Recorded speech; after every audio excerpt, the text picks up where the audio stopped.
Very Okay, happy to Frederick. see you. So I am record from now on. It's being recorded. So please. So I'm so happy to have Anne with us here. And I think we need to give you a background on what we do and why we were trying to find you. And thank you for answering our call. Yeah. Arik, yeah, sorry. We cannot see you, Frederick. Yeah, Your camera is off. I'm going to do that later. Just allow me to start this way. Then I'm going to Sure. yeah, put my video on later. So Arik is in Israel. I'm in Kenya. Arik leads a group where we do fasting weekly. There is a weekly fasting that we do. So we have a WhatsApp group, and he's admin that group, and we also have a YouTube channel for that weekly fasting group. Then Frederick has also a group, that is me, and this is now called prolonged dry fasting. From the weekly fasting, the idea came that we should start a little days longer than once a week, and people wanted to engage in deeper discussions. So we started another group which we called prolonged dry fast. This means people can fast longer than 24 hours, and they encourage each other. They do all kind of things. But as we get into the journey of fasting, we realize that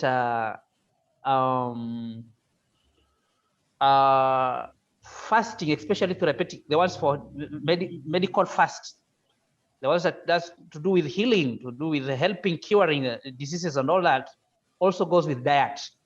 We realize that, okay, you can't just be eating everything that is junk outside there and you want to be well. You must, if you fast to get well and go back to your junk foods, again, the disease comes back again. So that's what we realize, okay, what type of food is compatible with fasting? The ones that will go to help us with fasting. And that's when we realize that, raw vegan, fruitarian, and that, and then we was like, no, we have to get people who have experienced more than us on this path, on this journey. And that's why we, I think it's about 3 weeks or more, or 4. We had one person here from Japan. It's called Eileen Magola. This person has been on fruits for 1 year, 1 full year. So he gave us his story, and it was so remarkable. Everybody was like, wow, wow, wow, this is good. We need to get in. Also, when I was trying to find out more about fruitarian, I found your video, I think one, somewhere in, then I think a journalist from somewhere, I don't remember the name now, was interviewing you. And then I felt like, this is now the person that I need to find. But finding you was not easy. I can tell you it was not easy. So welcome so much, because I've realized that you also even have a book. You have written a book. Yes, yeah. Well, thank you very much for inviting me. It's a pleasure to be interviewed by you today. Yeah, I've been on a fruitarian diet for 29 years, and it's, of all the diets I've ever tried, it's just the one that I've stuck with because it ticks all the boxes, ethically, environmentally, health-wise, spiritually, and emotionally. And I've just had very, very good health. I've raised 2 happy and healthy children on this diet, and yes, I have written a book, which, if you can see that, but Fruitarianism: The Path to Paradise, which I published in 2009, and I send out free PDF copies. So if anybody's interested in a free PDF copy, if they email me at fruitbatan@yahoo.com, then I'll send out a free copy, PDF copy, and that's FRUITBATANNE. Allow me to write it. Allow me to write it on the chat. Yeah. You said, yeah.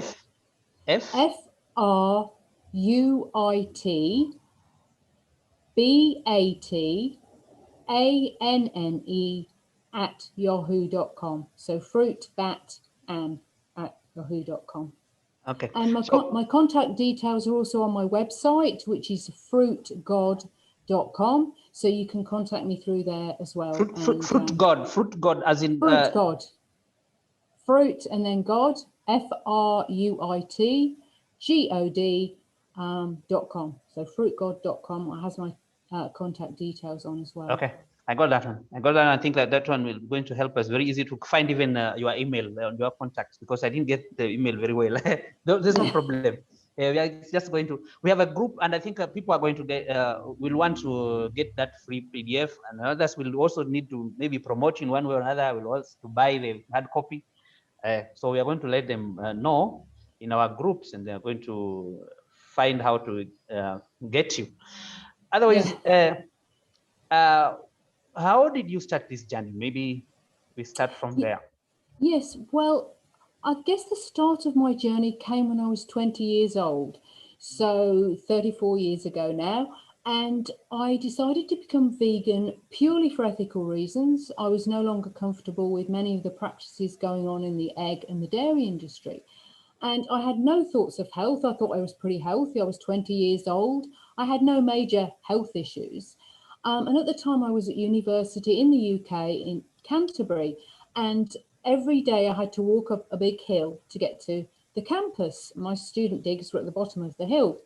And every day, by the time I got to the top of the hill, I was wheezy and out of breath and tight in my chest. And, I didn't really think much about it. But the very next day, after I gave up all dairy products and eggs, I was at the top of the hill and suddenly I realized that I wasn't wheezing and I wasn't tight in the chest. And it was like a revelation. It was like, wow, I hadn't expected any health benefits with going vegan.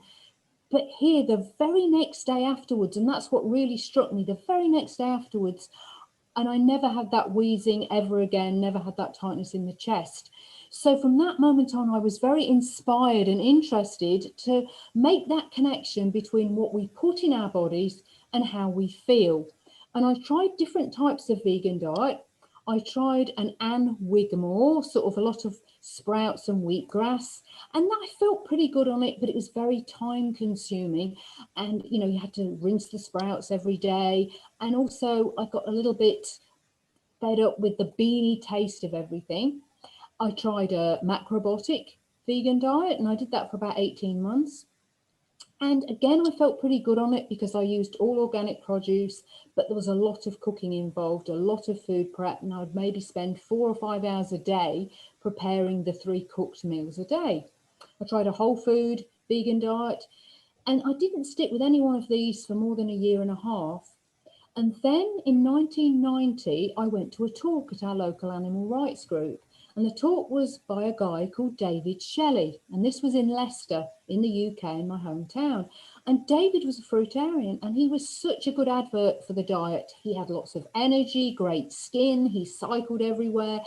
And I realized that what he was doing was working very well for himself, and I wanted to try it. And so I tried, from that moment on, I started out on the fruitarian diet. And at the time, I was pregnant with my elder son. So I wanted to do a transition. So over the next year, I transitioned to a fruit diet. And really, I've never looked back. So that's how I got started on the fruit diet. And as I mentioned before, it just ticks all the boxes for me, environmentally, ethically, health-wise, spiritually. It's just on every level. And also, since that point, everything that I've read and researched has led me to believe that we are frugivores by design. There's nothing I have read or researched that has led me to believe that we are anything else, and that the frugivore diet works so well because that's what we are designed to eat.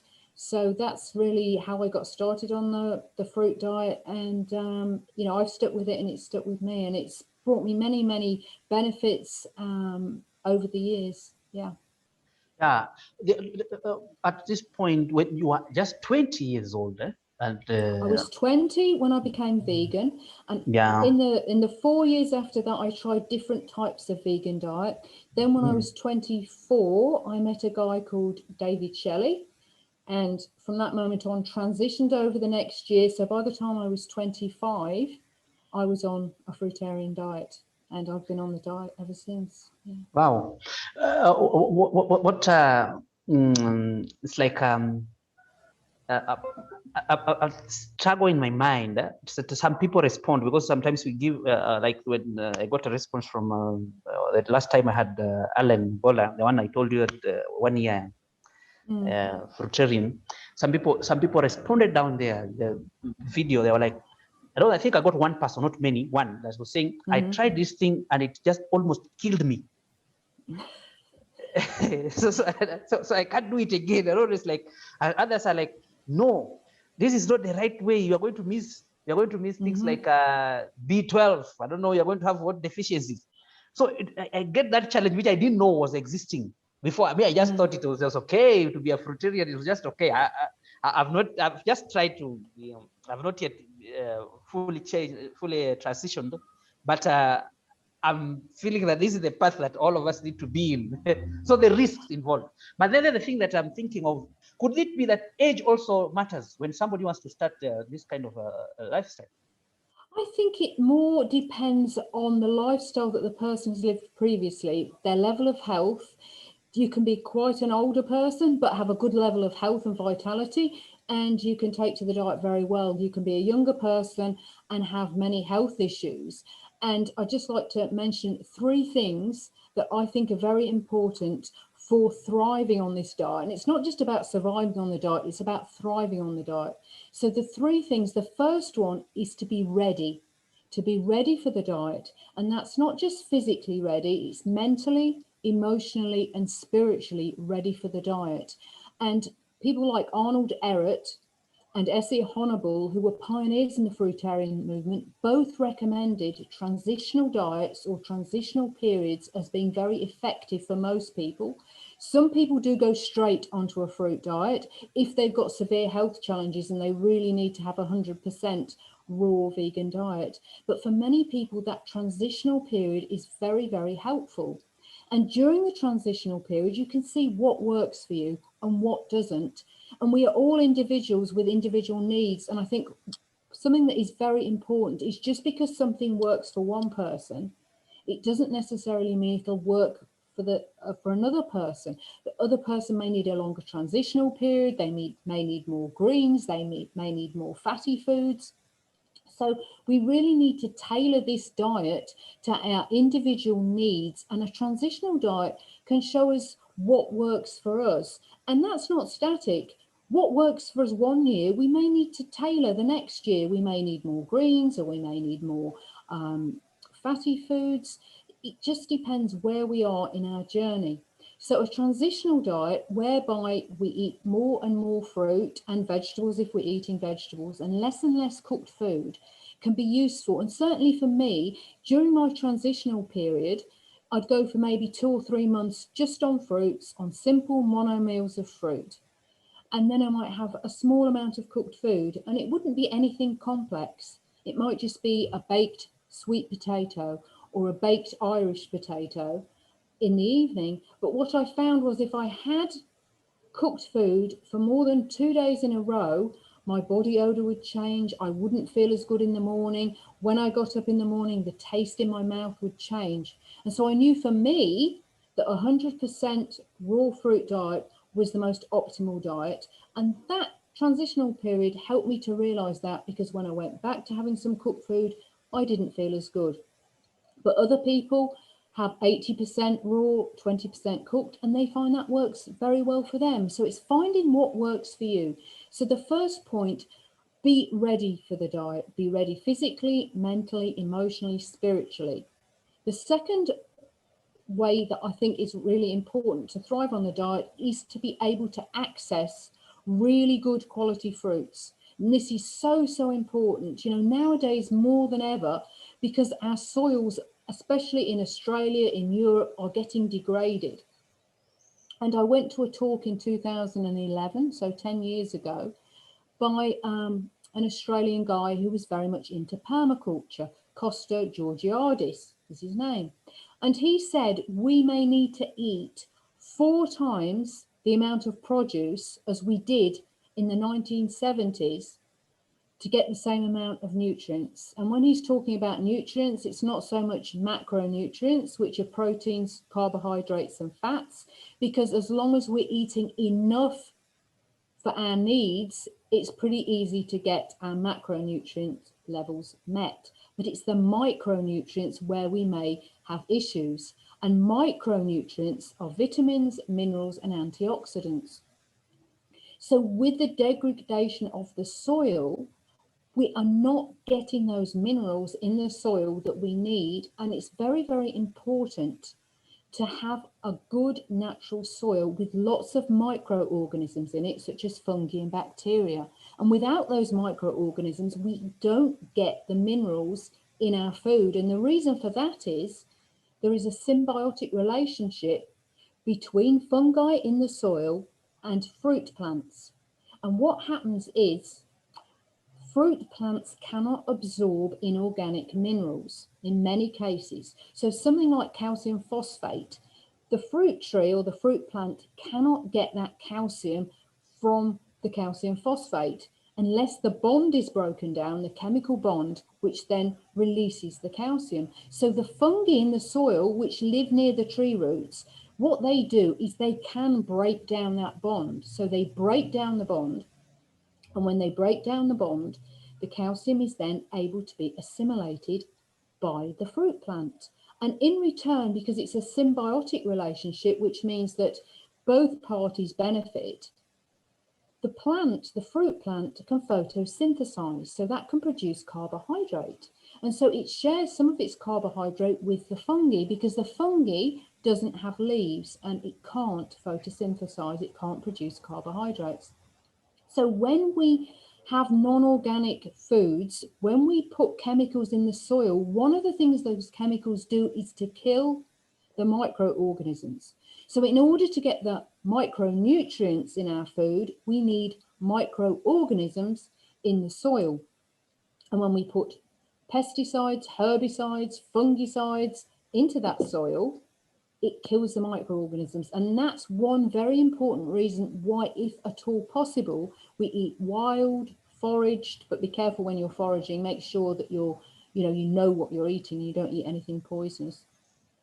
Biodynamic, organic, non-sprayed, local, homegrown fruits are so important because even if we put minerals into the soil, if we don't have the fungi, those minerals won't get absorbed by the fruit plants. And one example was in Australia, in northern New South Wales, and there was an avocado farmer, and he was putting 15 tons of calcium carbonate or lime into his soil, but none of it was being assimilated by the fruit trees because the microorganisms weren't in the soil. So even though he put a lot of calcium in his soil, it wasn't until he inoculated the soil with fungi and the fungi started to grow that he actually got good calcium levels in his fruit, in his avocados.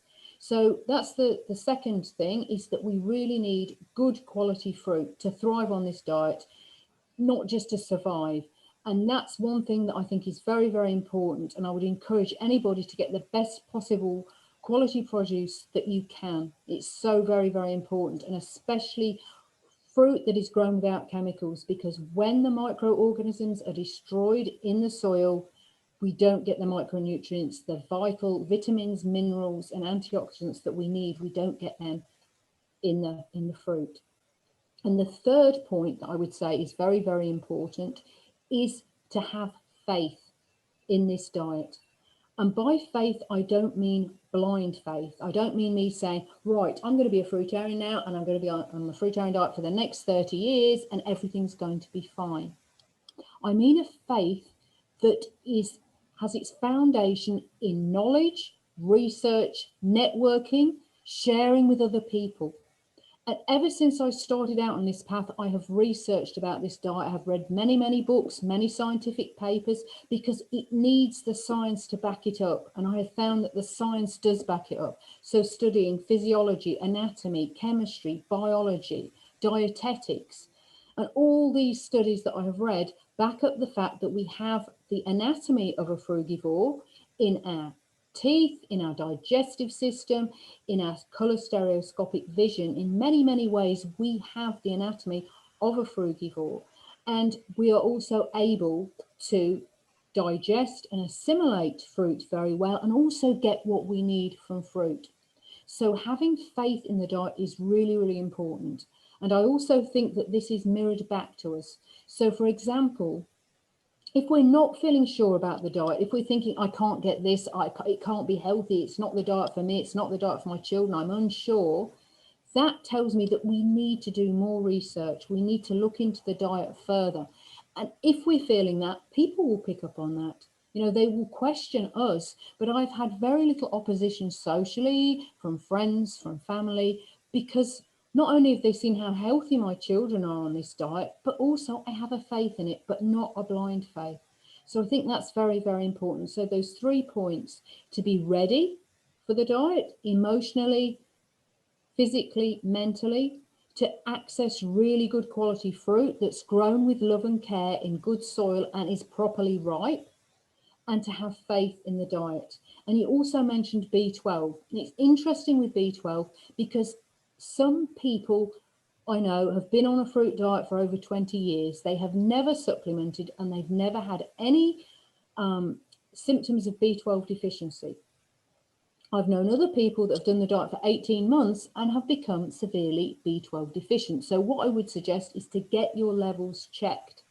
Get your levels checked, and if they're low, or if you have any symptoms of B12 deficiency, then take a supplement, a good vegan supplement, because you can get issues if you don't have enough. And it's not just about getting enough dietary B12, because B12 is produced by bacteria, so it's often on the skins of organically grown fruit.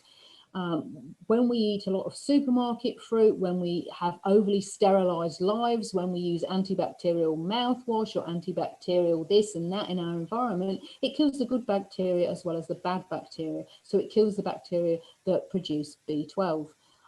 So definitely I would recommend getting your levels checked. I've only supplemented very rarely when I was pregnant, when I was breastfeeding, because it was very important to me that my growing baby didn't get B12 deficient. But most of the time of those 29 years that I've been on a fruit diet, I haven't supplemented. My B12 levels are normal, in the normal range, but on the low side of normal. I've had no B12 deficiencies, and deficiencies are brain fog, numbness in the fingers and toes, tingling on the tongue. They're quite distinct deficiency symptoms. If I did have any deficiency symptoms or my levels were really low, I would supplement. I don't have an issue with supplementing, but as I said, some people can maintain adequate B12 levels without supplementing. Another thing is vitamin D. If you live in a colder climate, if you can't access good quality sunshine all year round, and you can store both these vitamins. You can store B12, you can store vitamin D as well. So you can store some for the winter months, but if you can't get enough storage of vitamin D, then again, you can supplement. You can take a good quality vegan supplement, and I would recommend getting your vitamin D levels checked if you're on a raw fruit diet, and even if you're on a vegan diet. Because if you're living in a colder climate where there are longer winters and the sun is not as strong, you may get vitamin D deficient. So it's very, very important. So those two, they'd be the only things that I would suggest supplementing if you need to. Everything else you can easily get from your diet. And it's always a better way to get your micronutrient needs met from your diet, because the whole mineral balance, the mineral and vitamin balance in our body is very, very specialized. So if we take too much of one type of mineral, we can cause deficiencies in another. So it's really important not to just massively supplement magnesium or copper or calcium, because that will put other minerals out of balance. So the best way is to get really good quality produce, in my opinion, and also get your vitamin D levels checked and B12 if you're worried about those, and supplement if you need to. What do you mean by store this vitamin D? Yes, you can store the water-soluble vitamins, such as a lot of the B vitamins and vitamin C, cannot be stored in the body. You excrete them through your urine. But the fat-soluble vitamins, such as vitamin E, vitamin D, and B12, can be stored. They can be stored in the liver, they can be stored in the body. So you can actually store those vitamins and release them as you need them. So I think B12 can be stored for up to 6 years, and vitamin D can be stored for several months. So you can store the fat soluble vitamins will store in the body, but they will run out eventually. So if you're concerned about your B12 levels or your vitamin D levels, I would just go and get your blood checked just to ensure that your levels are not low, because they're both very, very important. Deficiency of B12 can cause serious neurological issues, and a lack of vitamin D can cause issues with bones and teeth, and also it really impacts on the immune system. So if you're insufficient in vitamin D, you can be more susceptible to viruses and bacterial infections. Okay, I got you. So it means if I take it now, let me say getting the supplement today, I can go as I'm waiting for the next season. Maybe the season of we don't have so much the cold season area where I stay, but we have people here who are coming from Europe and other places that are very cold, like maybe Canada or other places. So you find that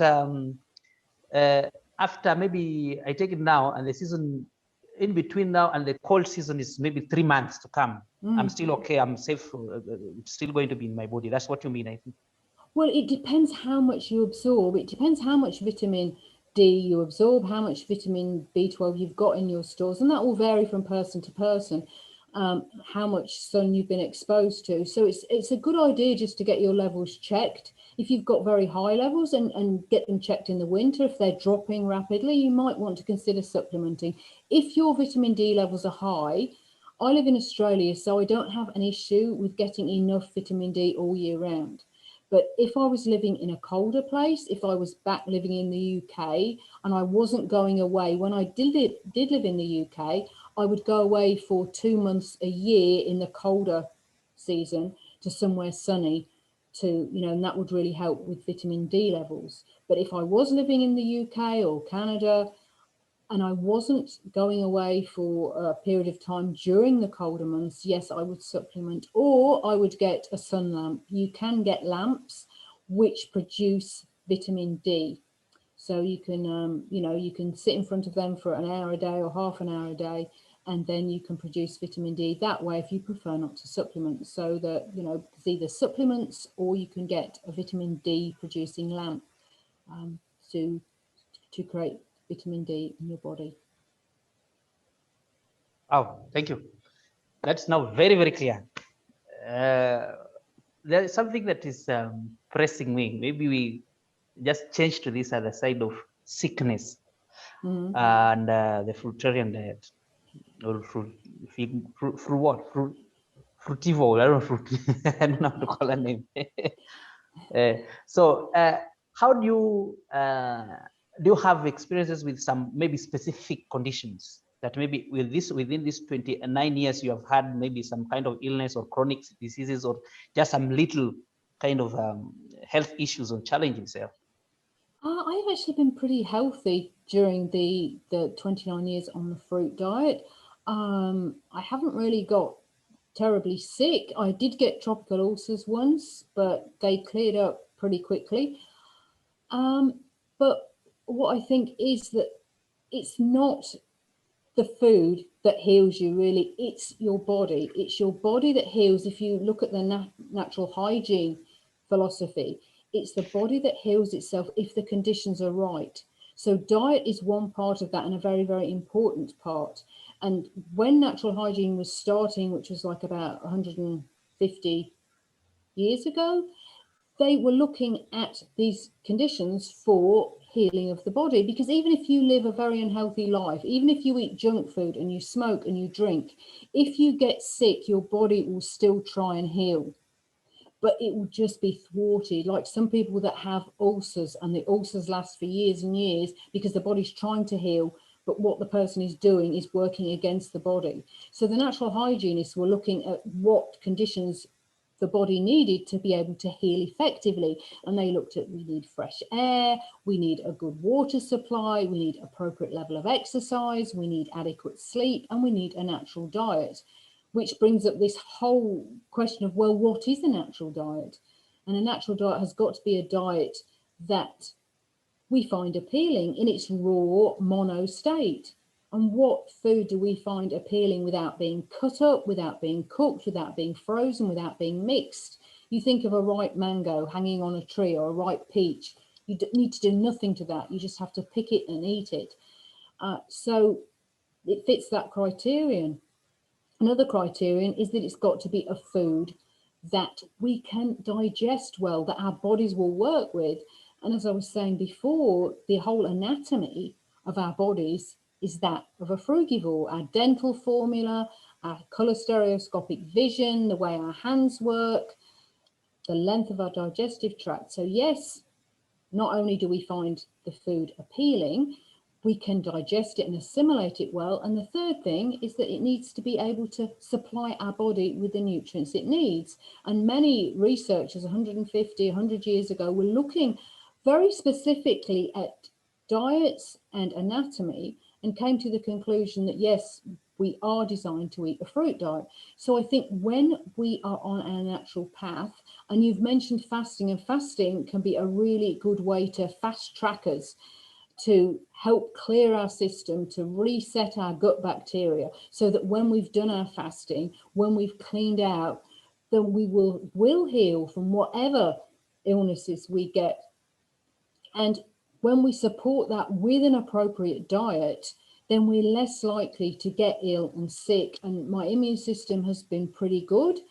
I've lived with people that have had viruses and I haven't got the virus. I've obviously come into contact with it, but I've not developed it.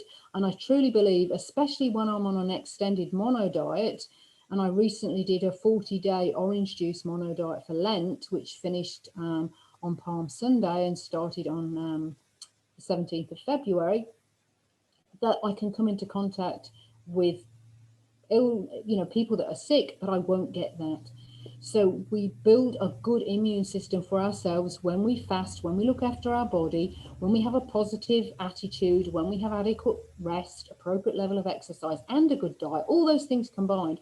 And so that we are less likely to get any sickness. And if we injure ourselves, if we have a wound, or if we break anything, and touch wood, I haven't ever had a broken bone, but if I have a wound, if I cut myself or bruise, and I don't bruise very much at all on a fruit diet, then it heals very, very quickly. And this is something I've noticed. If I cut myself, it will heal much quicker than if I cut myself before I was on a fruit diet. So for myself, my health has been really good. I've not really had any serious health challenges. And if I come into contact with viruses, I tend to avoid them. And if I do get something, it'll be over in a couple of days usually. So I have great faith that our natural diet will aid us in avoiding illness. And if we get injured, then we will heal very, very quickly. So yeah, I've had really good health, and my children similarly, brought up on fruit diets, have had very good health. Neither of them were vaccinated, but neither of them had any of the childhood illnesses. They didn't have measles, mumps, chickenpox, German measles. They were very, very healthy. And again, it's that immune system working very well to protect the body against invasion by bacteria or viruses or anything harmful. And diet in combination with exercise, good water, deep breathing, positive mental attitude is our best defense against anything. And I think especially in these times when people are very concerned about viruses, the very best thing we can do is to have a natural diet we can fast, we can practice the other important aspects of natural hygiene, and that will protect us and give us a happy life. And I don't really care how long I live. Some people think that you're doing a fruit diet so you live longer. Not necessarily. I don't care how long I live, as long as each day that I am alive, I bounce out of bed in the morning and I have really good, full, wonderful health. Yeah.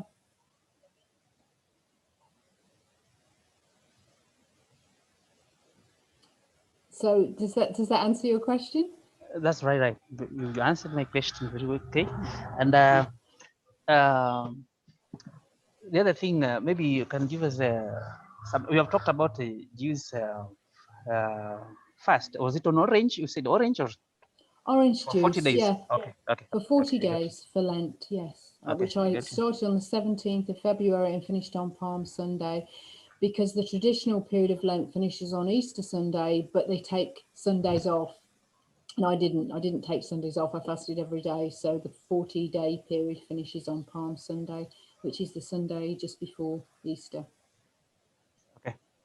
Um, oh, do you have maybe, let's say, how do you balance? We talk about balancing your fruits intake. Something like, do you have favorite fruits that you maybe, or do you have a season you just take this specific type of fruits? Because there was that idea of there are fruits that are seasonal fruits. So we go with the nature. That's Alan was telling us last, I think, something like balancing with the nature, going with the nature. This is how Frederick, this is a person talking to you. Yeah. So do you have something like balancing them, or how do you do? Or you just go? Can you get that area? I hope you're getting my question. If you're not getting, I need to explain. Yes. Well, for me, it's important to eat seasonally. So it's important to eat fruits that are grown locally, if possible. If you live in the UK or in Northern Europe, you can't always eat locally all year round. So then it's good to get into an organic buying group where you can get good quality imported fruits.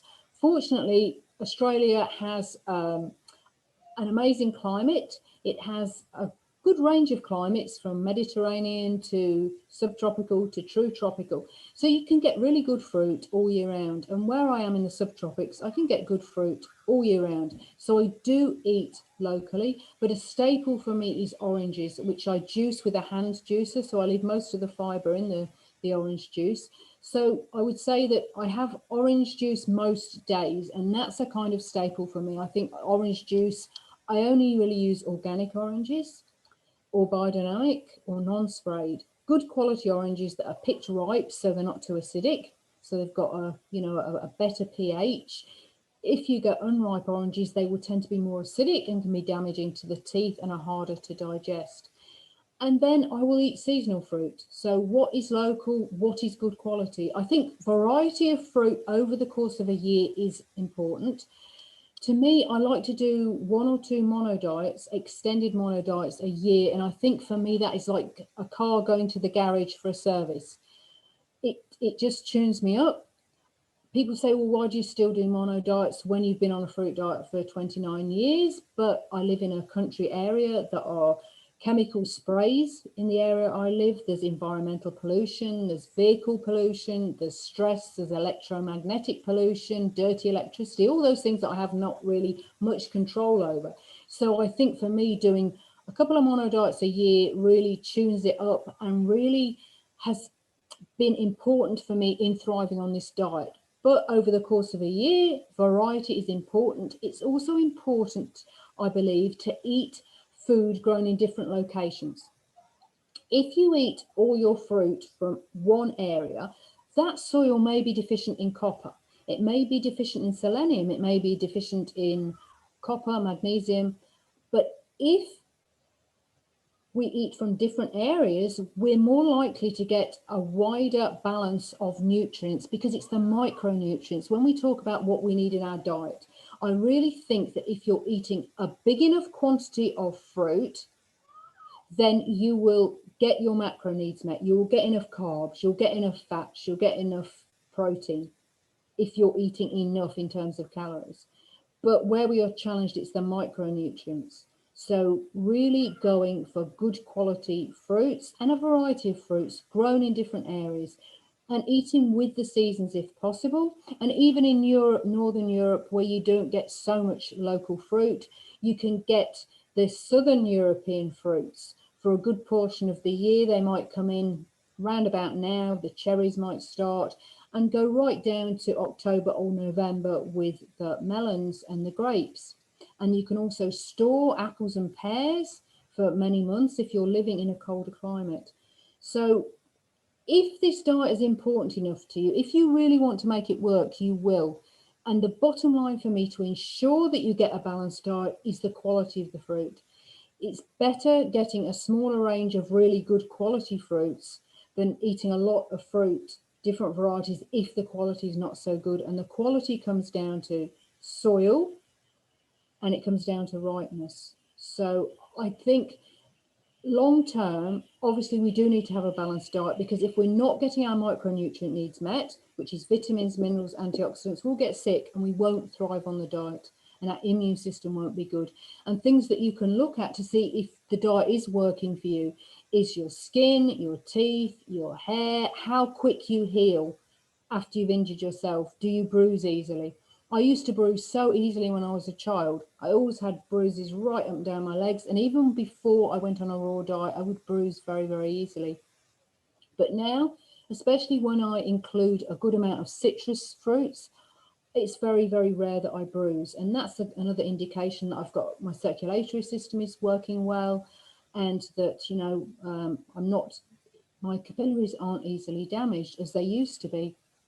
So good quality fruit for me, and a couple of mono diets during the year, but the rest of the year getting more of a variety. And that's how I find, for me, that I balance a fruitarian diet and thrive and feel very healthy on a fruitarian diet. Uh, Thank you. And as we are talking, you're getting other things that we didn't expect. So questions are coming from what we did not, I did not plan.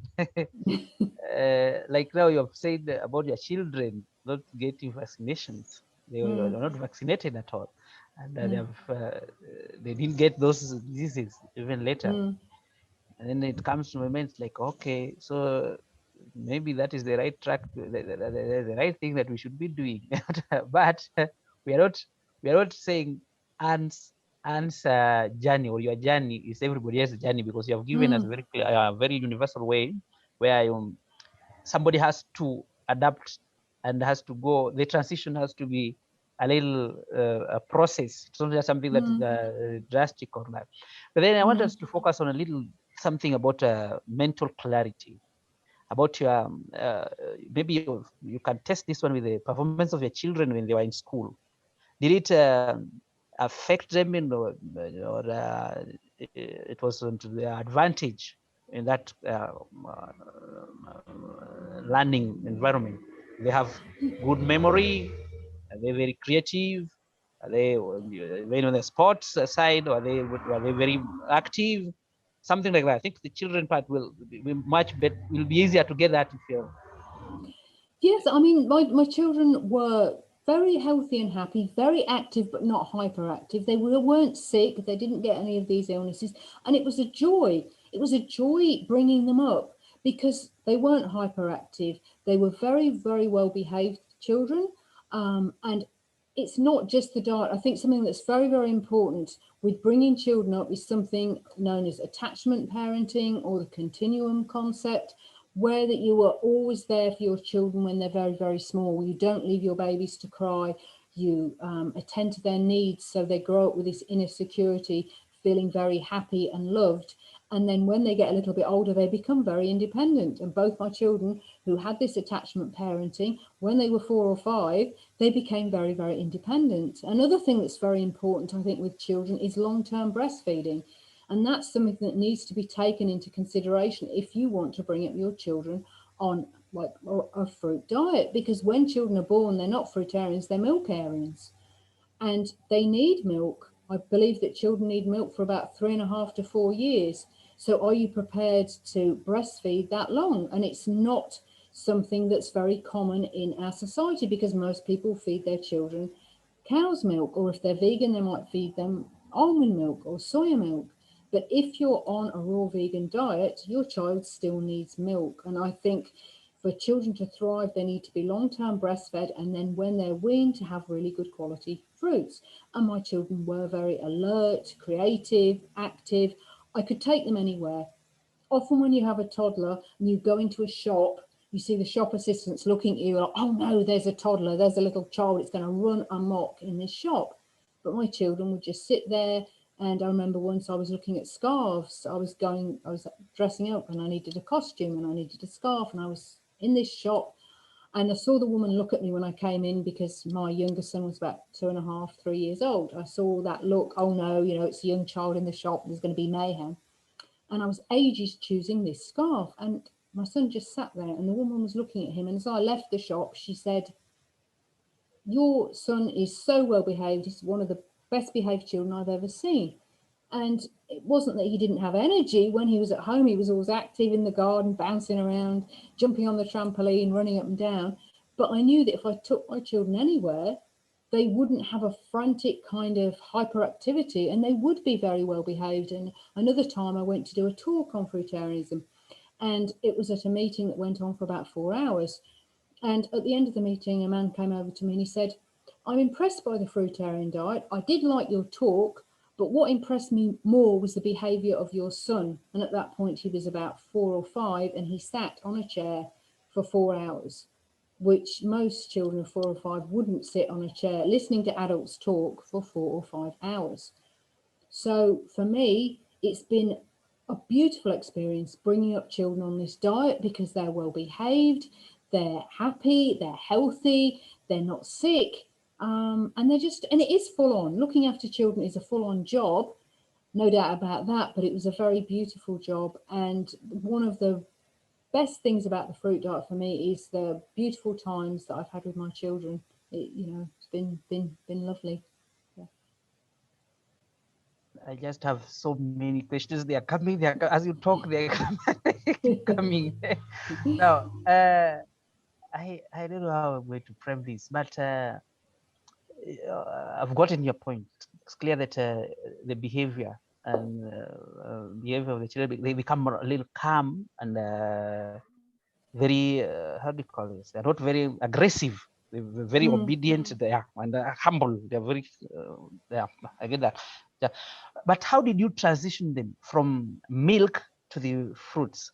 How that transition, that point? Well, each child is different. So each child will be ready to try fruits at a different time. Like my eldest son, at 7 months old, he still wasn't interested. I could be eating any kind of delicious fruit and he wouldn't take an interest in it.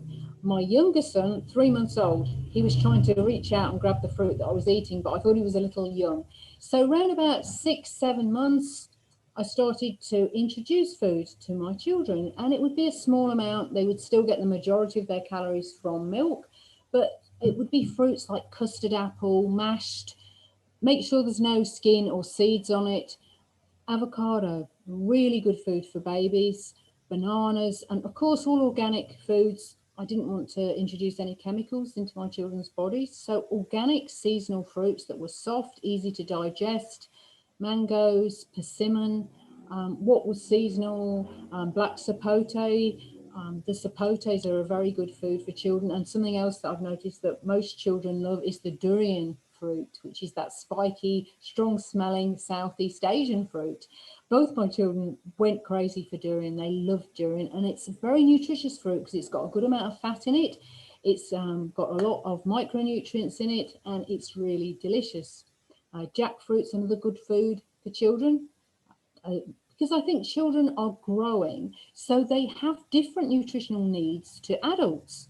They need denser foods, I think, in some way. So avocados, bananas, figs. Figs are an excellent food. Berries, very high in micronutrients. So yes, just gradually introducing the fruit, and then they will eat more fruit and have less milk until it comes to the point where they self-weaned, where they were done with milk and then they were on a fruit diet. And when they gave up the milk, they needed more fruit because they weren't getting those nutrients from the milk. So their appetite would increase and they would have a higher volume of fruits. but really just ensuring that I always had really good quality fruits available in the home, and my children would just be free to eat as much as they wanted, because a child that's brought up on a natural diet and isn't forced to finish everything on their plate, I think eats very instinctively, and they finish when they've had enough. They will leave one grape on a bunch of grapes if they've had enough. They won't feel the need just to finish it just because it's there. So I noticed that with my children, there was an instinctive stop point when they finished eating, and they would always eat when they were hungry. And if they weren't hungry, they wouldn't eat. And there was no pressure to make them eat. And they both developed, very well into strong adults. Okay, okay, got you. And this is one that I needed a lady to ask, but let me just ask. During the times of the normal menstrual cycle, some people have problems with the cramps, people have pains on the abdomen or what, and then some have too prolonged. It takes them something that should take 3-4 days, goes even weeks. As frugivo, now I got the word frugivo. Yeah. Did you have experiences like that? How were your experiences during those periods? Well, certainly before I went on a raw food, fruit-based diet, I had long, painful periods with big cramps, and they weren't very comfortable. But after adopting a fruit-based diet, my menstrual cycle changed very much, and my periods were much lighter. They weren't painful. They weren't a problem. So yes, I did experience much better menstrual cycles. I'm kind of at the age now where I guess I'm coming into menopause. I still do have a cycle, but what I expect and what I have heard from other women my age that come into menopause is that they don't get any of these issues with hot flushes, with emotional ups and downs, and hormonal imbalances. So I think as well, during the period of your life when you have a cycle, the cycle is better, it's lighter. Some women even report that their periods, they actually stop bleeding altogether, but they're still ovulating. I had very, very heavy periods, and so my periods got a lot lighter, but they never stopped completely. And what was interesting as well, even when I was doing mono diets, even when my weight and my body fat went quite low, I still kept my menstrual cycle. Apart from the times when I was pregnant, I always had a regular menstrual cycle. And I expect going into menopause in the next few years that I won't have a lot of the issues that many people do, because it's all about your endocrine system. We have many bodily systems, and the menstrual cycle and menopause are controlled by our endocrine or our hormonal system. And when we're on a natural diet and lifestyle, and it's not just diet, it's other aspects as well, such as exercise, fresh air, deep breathing, mental attitude, then our endocrine or our hormonal system becomes very, very balanced. And so for women, we get a good menstrual cycle and we have a very trouble-free menopause. And for men, they don't get prostate issues, and they don't, get this kind of midlife. A lot of men, they get to this midlife point and they start to put on a lot of belly fat or body fat, and they slow down and their muscle turns to fat. But if you maintain a good diet and lifestyle, and I've known men in their 60s and 70s on fruit-based diets, and they've been very fit and active and have as much energy as a lot of men in their 20s. So I think for men and women, being on a natural diet and lifestyle, it really helps with our endocrine system, and we don't get a lot of the issues that people who have an imbalanced endocrine system get. And it also means, especially the side of men, I really did want to get one who will tell me the truth here. The sexual vitality. It also means that the person will be fully in strength. It's not going to be like waning, getting some ages, erectile dysfunctional problems or all issues. I think I'm trying to assume so. I'm trying to assume so. Yes, and I think that's true. And I've helped people. I've helped men who've had issues with, you know, the male sexuality, and issues as men get older. They have issues with their prostate or with erectile dysfunction, and they say a man is as young as his arteries. And what you'll often find, if a man has problems in that area, he might also be at risk for heart disease, because it's all our venous system, it's all our circulatory system. So if the veins aren't working so well in one area, they're likely to be clogged in another area. And if you eat a diet that is high in fruit, and you know, it's especially watermelon. Yellow watermelon has something in it which is very, very helpful for men in particular. If you eat natural foods and you exercise and you do all the other things as well, there's no reason why your vitality in any area should go down, and that you can't keep active and healthy in every aspect of your life. And I truly believe that. I think people often say, I'm getting aches and pains, I'm getting female troubles, you know, my man's getting prostate troubles, and it's because I'm getting older. But it doesn't have to be that way.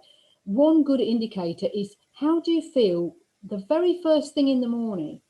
And do you bounce out of bed? Do you feel healthy and ready to start the day at 4 o'clock, 5 o'clock in the morning? Because you're eating well and you've had adequate rest and appropriate level of exercise. And that for me is a barometer of our health.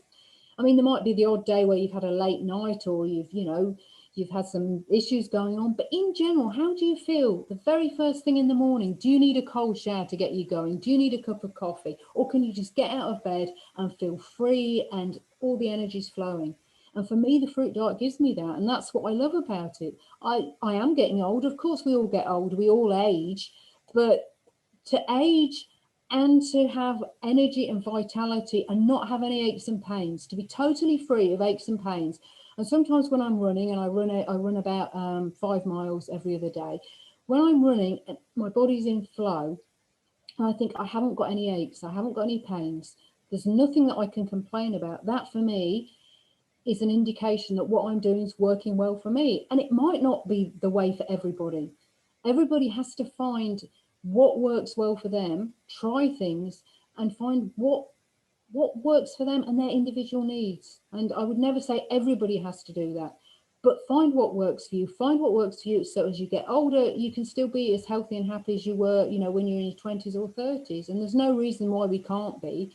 Yes, we age. You can't hold back aging, but you can hold back a lot of the aches and pains and illnesses associated with old age if we give our body what it needs and we don't gum it up with inappropriate foods and stimulants and wear it out through not looking after it properly.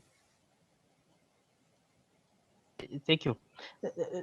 How about your when you are running? You talked about 5 miles run, and actually I wanted us to focus on that also, about the exercising. How you do the exercise? Just normal exercise like everybody else, but the sweating part. Do you excessively sweat, or you just a little like that, and everything's going on? And also your sleep.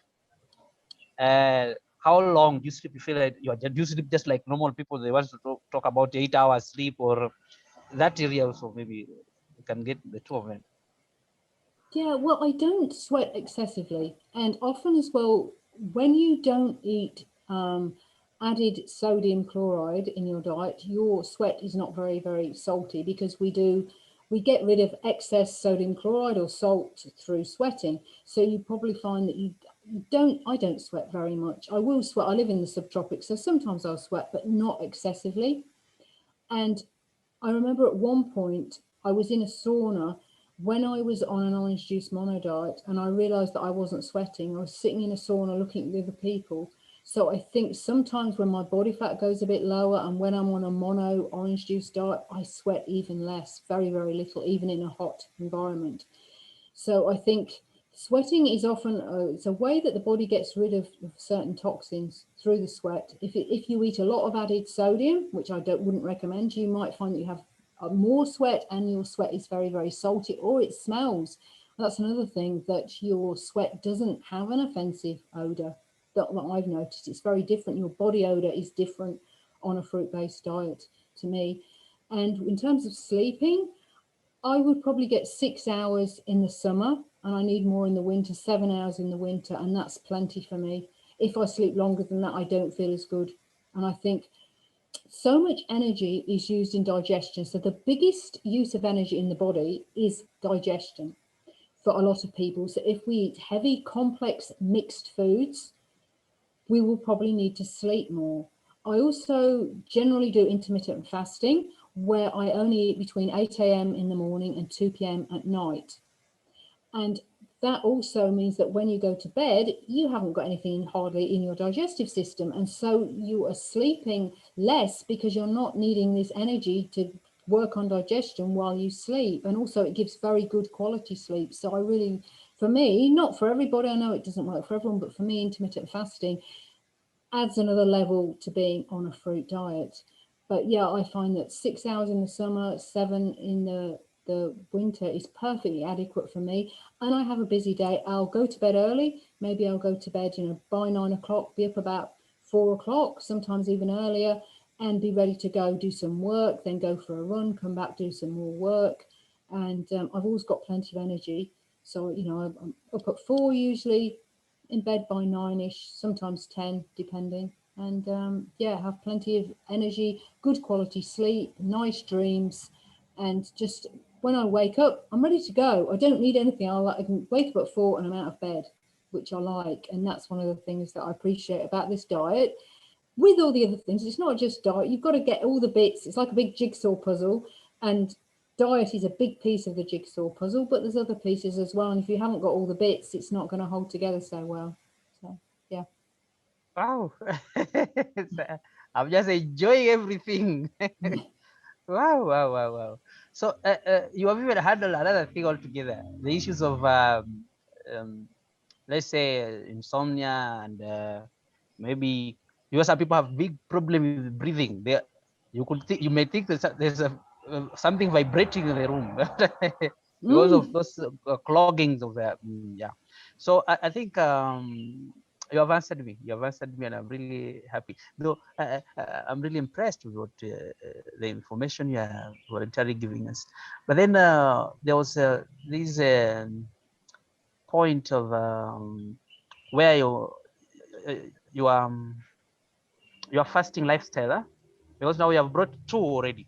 You have talked about intermittent fasting. You have talked about the juice fast that took 40 days. Do you have any other type of fast that you do apart from these two, or maybe yeah? I occasionally do water fasting.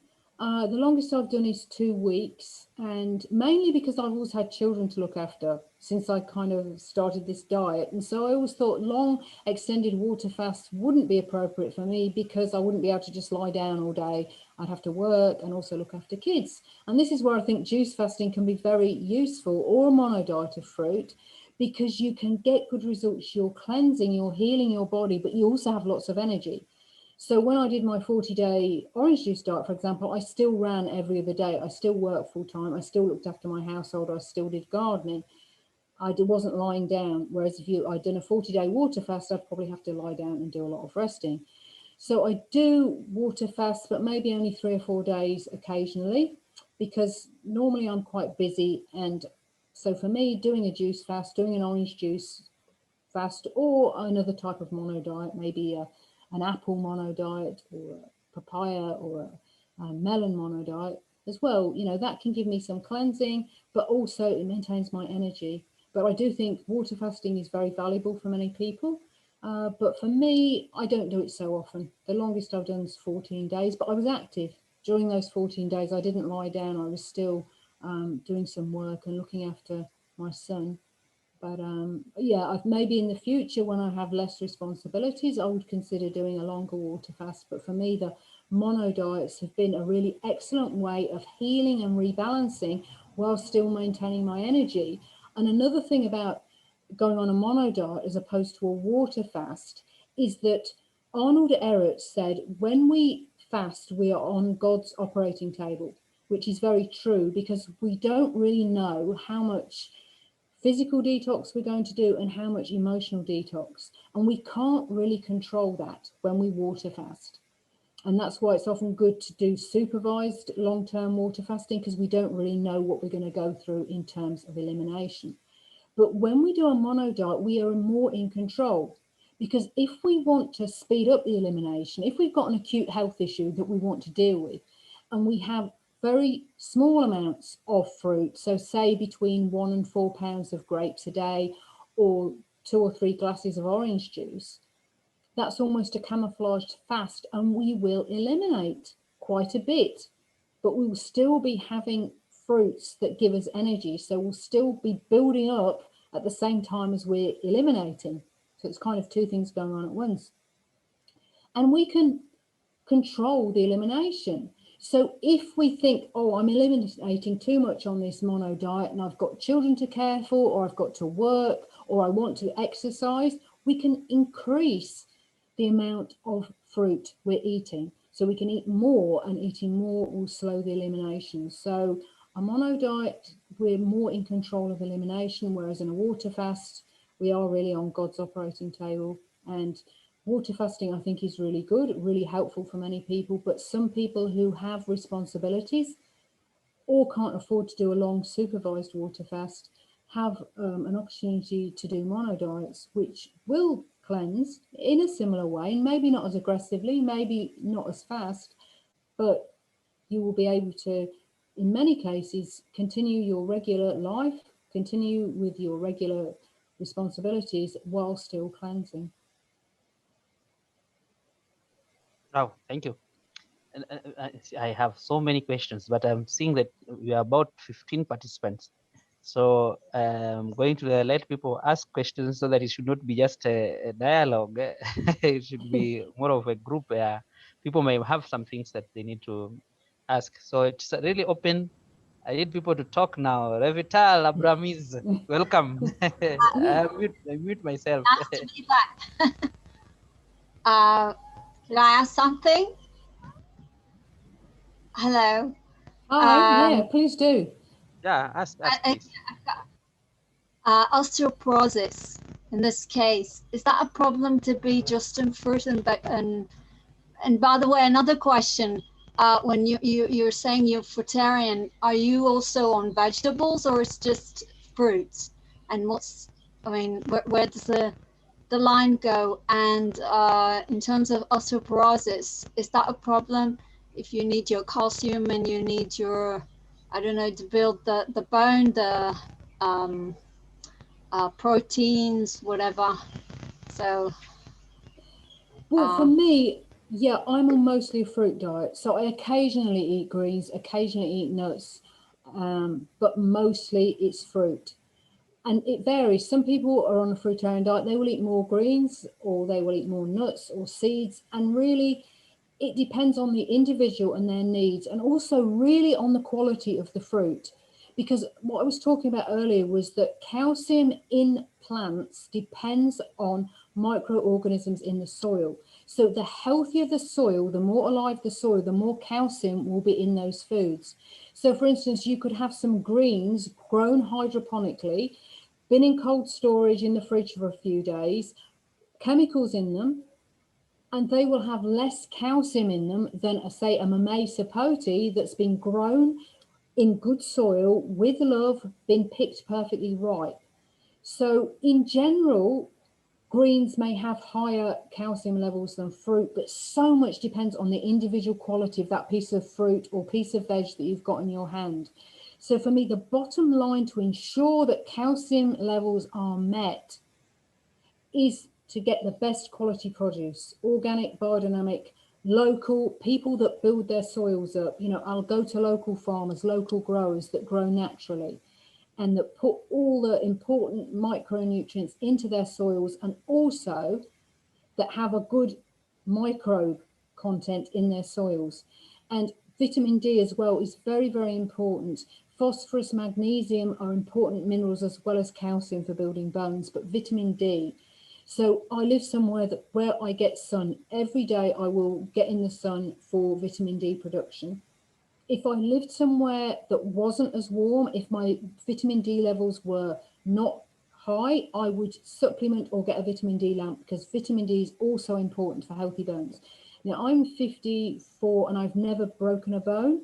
I haven't got any shrinkage of my spine or height, so I don't think that I have any issues with my bones. I've fallen when running a couple of times, banged myself quite heavily, and I haven't broken anything or cracked anything. But for me, the best way that I can protect myself is to exercise as well regularly, weight-bearing exercise. So cycling's great, swimming's great, but they're not weight-bearing exercise. So walking's excellent. If you have issues with your joints, walking is probably superior to running because you're not putting so much pressure on your joints. But weight-bearing exercise such as dancing, walking, running really help to build strong bones. So exercise combined with getting sufficient vitamin D and getting good quality produce, whether that's veg or whether that's greens or whether that's fruit, because fruit can be high in calcium as long as it's grown in good soil. Figs and oranges are two fruits that I try and eat a lot of. Both of them are high in calcium. Native figs, which grow in the tropics and subtropics, are particularly high in calcium. They're not the typical jammy Mediterranean figs, but they're very, very high in micronutrients. So ensuring I get the best possible fruit, I get adequate rest, good level of weight-bearing exercise and sunshine, for me, is what's important to have healthy bones. If I noticed that I was breaking any bones, if I was cracking bones, if my stature was shrinking, then I would think, well, hey, you know, something's not right and I need to reassess what I'm doing. Maybe I need to take, you know, more greens or look at the foods that I'm eating. But, you know, I've not had any kind of shrinkage of the spine, which can be an indication that you have osteoporosis, and just living a healthy diet and lifestyle. And everybody's an individual. So I would never say don't eat greens or don't eat vegetables. If you find that they work well for you, if they're one of your good sources of calcium, then, you know, I would say include them in the diet. But on the other hand, I don't think everybody needs them if they can access good quality fruits, which are high in calcium because they've been grown in soil where there are fungi that are breaking down those bonds in the calcium molecules and allowing the fruit trees or the fruit plants to assimilate the calcium. So does that answer your question? Yeah, it answers. I haven't broken any bones either, but in terms of density, the results are good. So I'm not waiting for something to happen. I'm just trying to be prepared in advance. And you're saying you were talking about vitamin D. Is that you taking supplements or it's just the sun? You're taking. No, I don't supplement because I live in Australia in Queensland and we get sun all year round. So I sunbathe all year round to get vitamin D. And also what's important with assimilating vitamin D from sunbathing is not to wash the whole body with soap afterwards because it can take up to 2 days to absorb the vitamin D that's created in the skin. And if we wash our skin with a lot of hot water and soap, we can stop the maximum amount of vitamin D being assimilated. So what I would suggest is wash the areas that need to be washed, but leave some areas, just put water on them, but don't put a lot of soap all over your body in order to maximize the assimilation of vitamin D, because there have been studies showing that people that wash a lot can get a lot of sunshine but still be low in vitamin D because they're washing off the oils on their skin before the vitamin D is fully assimilated. If I was living somewhere else, I would probably get a vitamin D lamp as opposed to a supplement. But I think the sun is the best of all if you can get sun, because also the sun creates other compounds and other hormones in our bodies that are important. So sun is important. When we eat a natural diet, we have better protection against sunburn. But, you know, obviously you'll have to be mindful of the sun and you don't want to burn. A burn is not healthy. You don't want to have too much sun, but at the same time, getting adequate sun is very important for vitamin D. But the other options are lamps. Sperti, Sperti, is a European company or an American company, I'm not sure, but they ship globally and they make vitamin D lamps, high quality ones. I would do that, preferably to a supplement, but if I wasn't able to get a lamp, I would take a vegan vitamin D supplement. But also what's interesting is they did studies on the bone density of raw vegans. And what they found out was that even though raw vegans could be shown to have a low bone density, the other markers that are normally associated with osteoporosis were not there. So even though they were measured and they were told they had low bone density, their bones were very healthy. So that's an interesting study. And if you Google raw vegans bone density, it will bring the studies up. And those studies show that they only found it with raw vegans, not regular vegans. And I would still recommend, vitamin D as being important. But just because you have a low bone density, if you have none of the other markers of osteoporosis, then you may not have osteoporosis, or the thing that you get, osteomalia or whatever, before you actually get osteoporosis. So you can actually have, as a raw vegan, low bone density but not osteoporosis, according to these they were actually scientific studies. Okay, and you're saying exposure to the sun, but isn't it bad for the skin? Too much exposure, doesn't it age the skin, especially the face? Yes, too much exposure can. So if you're concerned about your face aging, don't expose your face, expose another area of the body. And it doesn't have to be for that long. It can be like half an hour a day in the summer is enough. You don't have to lie there and fry in oil all day. But I think sun exposure is so important. And I have known some people on raw vegan diets that have had osteoporosis because they've avoided the sun. So I think the sun or vitamin D is important. But you can supplement. It's not as good as the sun because it's not just the vitamin D. A whole host of other compounds we get from the sun and the action of sun on the body. And I would suggest reading some books on sunlight and how important it is for the body. That doesn't mean to say that, you have to age your skin unnecessarily. But then for me, I like being outdoors. And yes, my skin has aged more than if I didn't go out in the sun. But overall, I don't think my health would be as good as if I'd never gone out in the sun, or if I limited my sun exposure. So it's, again, working around your own individual needs. For me, my health's been good, my bone health's been good, and I do go out in the sun, but I do a lot of gardening. I like growing my own food, and so I live an outdoor lifestyle, and that can be challenging in Australia. And yes, my skin is more aged than if I'd never gone out in the sun, but it's balancing at what's important to you and your own quality of life, I think. Okay, thank you. Thanks. Thank you very much. Thank you. Maybe there's a challenge here about teeth and pancreas. We got because they say the function of pancreas, the issues of metabolizing what do you call it, what proteins, and teeth. Sometimes there's a lot of do you call it what, decay or something like that. Well, there's two issues, I think, with dental hygiene and a fruit diet or any kind of diet. The first is bacterial decay, and bacterial decay is caused by certain strains of bacteria in the mouth. So dental hygiene is very, very important.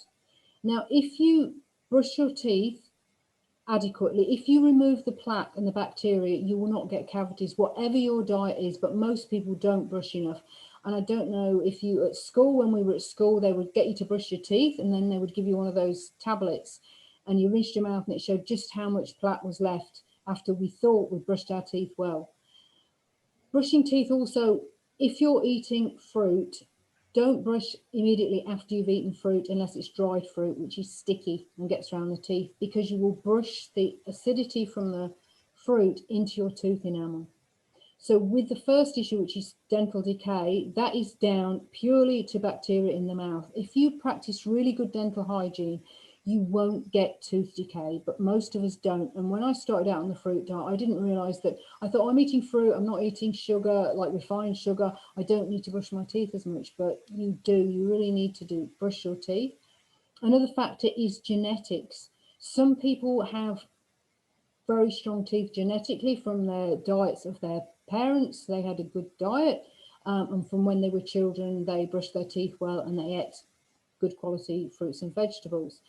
And another issue is that they don't have the bacteria in their mouths that cause tooth decay. So some people, you might know them, they eat sweets, they eat candy, they don't look after their teeth, but they still have very few cavities. And that is because they don't have those strains of bacteria in the mouth that cause decay. Other people do, and if they live the same diet and lifestyle, they would get cavities. So to prevent cavities, practice good dental hygiene. Brush your teeth 3 or 4 times a day, preferably before you eat fruit.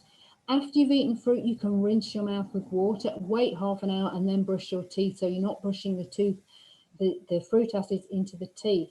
The other main issue with teeth is erosion of enamel, which is nothing to do with bacteria, but is to do with eating fruits that are high in acid, so a lower pH than optimal. And if you're eating underripe citrus, underripe pineapple, underripe kiwis, they can all damage the tooth enamel, especially if you've got weaker teeth. So it's not a good idea to eat those fruits if you've got dental issues, if you've got issues with your enamel, because they can strip. And I've known people eat underripe fruit and it has damaged their enamel very, very quickly on their teeth. And my older boy, he was brought up on a fruitarian diet and he never had a cavity. He had naturally very strong teeth. So you can be on a fruit diet and not get a single cavity as long as you practice good dental hygiene, and the genetics are also important. I would avoid dried fruit for the most part. Dried fruit sticks to the teeth and can cause cavities. I've known people that have got cavities from eating too much dried fruit.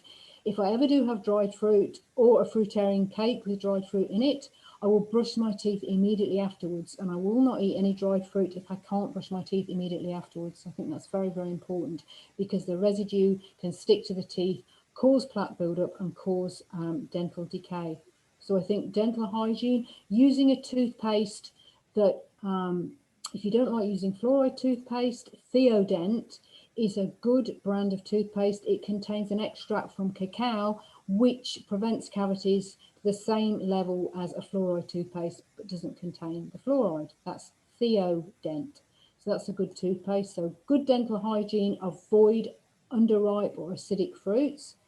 Brush the teeth before you eat, not directly afterwards. Rinse your mouth out with water. And if you ever eat a fruit that is high in acid and you can feel it on your teeth, you should never be able to feel a fruit on your teeth. Rinse immediately with water and rinse until you can't feel that kind of rough feeling on your teeth, because that will be damaging your tooth enamel. So I think it's really important to have good dental hygiene. Regarding the pancreas will function effectively if we give the body what it needs. The pancreas of people that eat a lot of cooked carbohydrates, such as people in Southeast Asia that eat a lot of rice, is twice as big as it should be, because the pancreas can be compromised when we eat a lot of cooked carbohydrates. When we eat raw carbohydrates, it doesn't compromise. So the pancreas can be affected by refined carbohydrates, cooked carbohydrates. The pancreas will normalize on a raw vegan diet, that's what I believe, where we're not eating processed or refined sugars. The sugars in fruit are bound up with fiber, they're bound up with phytonutrients that make them release slowly into the bloodstream, and we don't get these issues. But yes, I do think the pancreas can be affected by a high carbohydrate diet if that's processed and cooked carbohydrates. And I know a couple of people that are type 1 diabetics that have cut down the insulin they need to inject. They're always going to need to inject insulin because they don't produce any, by going on a high fruit diet. So you can even live with type 1 diabetes and be on a high fruit diet. And I've known several people with type 2 diabetes, which is usually brought on by obesity and issues with health as you get older, and they've been able to totally reverse type 2 diabetes by going on a raw vegan diet. So pancreatic health can be really helped, I believe, by a raw vegan diet. And that is very key, because we have so many people who are going to listen to this later. if somebody has reversed it, it has happened to one, it can happen to all. Yeah, Yes, that's yeah. the message. Yeah, yeah. And that's type 2. Type 1 won't reverse because the pancreas doesn't produce any insulin at all. But people that I've known on a high fruit diet have reduced very drastically the amount of insulin they need to inject. And also they've not got a lot of the associated issues that diabetics can have, you know, due to numbness in the feet and problems with their eyesight, things like that. They've maintained very good health. Oh, thank you. How about apart from okay, maybe you can give us more outline on those people you have helped or those you've known on various other diseases, other types of ailments, and other yeah. Maybe it will be a very good message, yeah, to those, to give them hope and to give them even a way of Well, if some very serious health issues such as cancer can be really helped by a raw vegan diet. And there have been many people that have helped thousands of people heal from cancer by using raw vegan diets. And the people that I'd like to mention, there was Dr. Christine Nolfi, who practiced in Denmark in the 1940s and 1950s. She had a sanitarium and she put cancer patients on 100% raw vegan diets, not mixes, mainly mono meals. She didn't store any fruits or vegetables. They were eaten fresh and whole, or if people didn't have good enough teeth, they were grated and eaten straight away. And she reversed cancer in many cases, especially breast cancer in women. And Joanna Brandt, she wrote The Great Cure. She helped hundreds of people heal from cancer using grape mono diets. And there's a guy called Jan Dries, who's a Belgian naturopath, and he's written a book called The Dries Cancer Diet.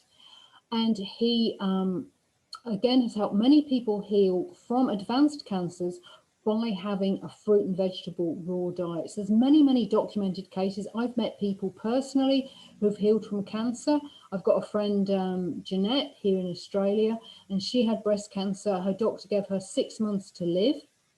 She changed her diet and lifestyle, and she runs marathons all the time now, and she's in her early 70s.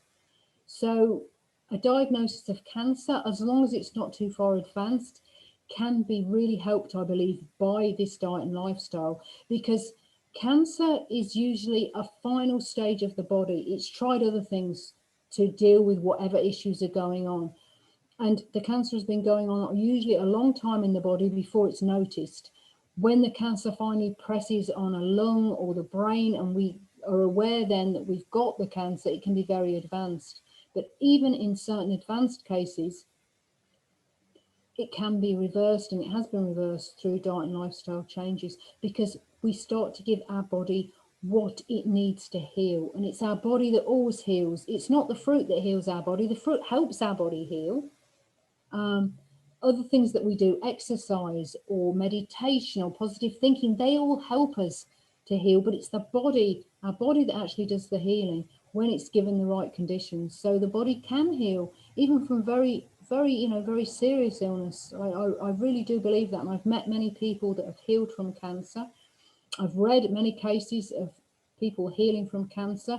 One case in the Jan Dries book, The Dries Cancer Diet, was a woman, and she had a big tumor under her collarbone. And she went to see her oncologist, and she was very, very excited. She said, I'm going to try this new Dries diet to try and heal my body.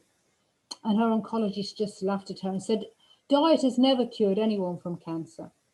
And she went away and she went on the diet for only 11 days. And after 11 days, she went back to her oncologist and he couldn't find the tumor. And he went, oh, I've never seen anything like this. You know, what happened? And she said, oh, diet never cured cancer. And he said, oh, I do apologize. You know, it's just nothing that I've ever come across before. So there's many, many stories like that. And it's not just diet. You've got to have the other things as well. So support, positive thinking, sunshine, fresh air, deep breathing, all these things And if we give our body is amazing, and our body is always working in our best interest. I truly believe that our body is always working in our best interest. Whatever we try and do to it, and we don't always understand, we might not understand why we've got a rash or why we've got a sore knee or what's going on. But our body is always trying to do its best to heal in whatever situation.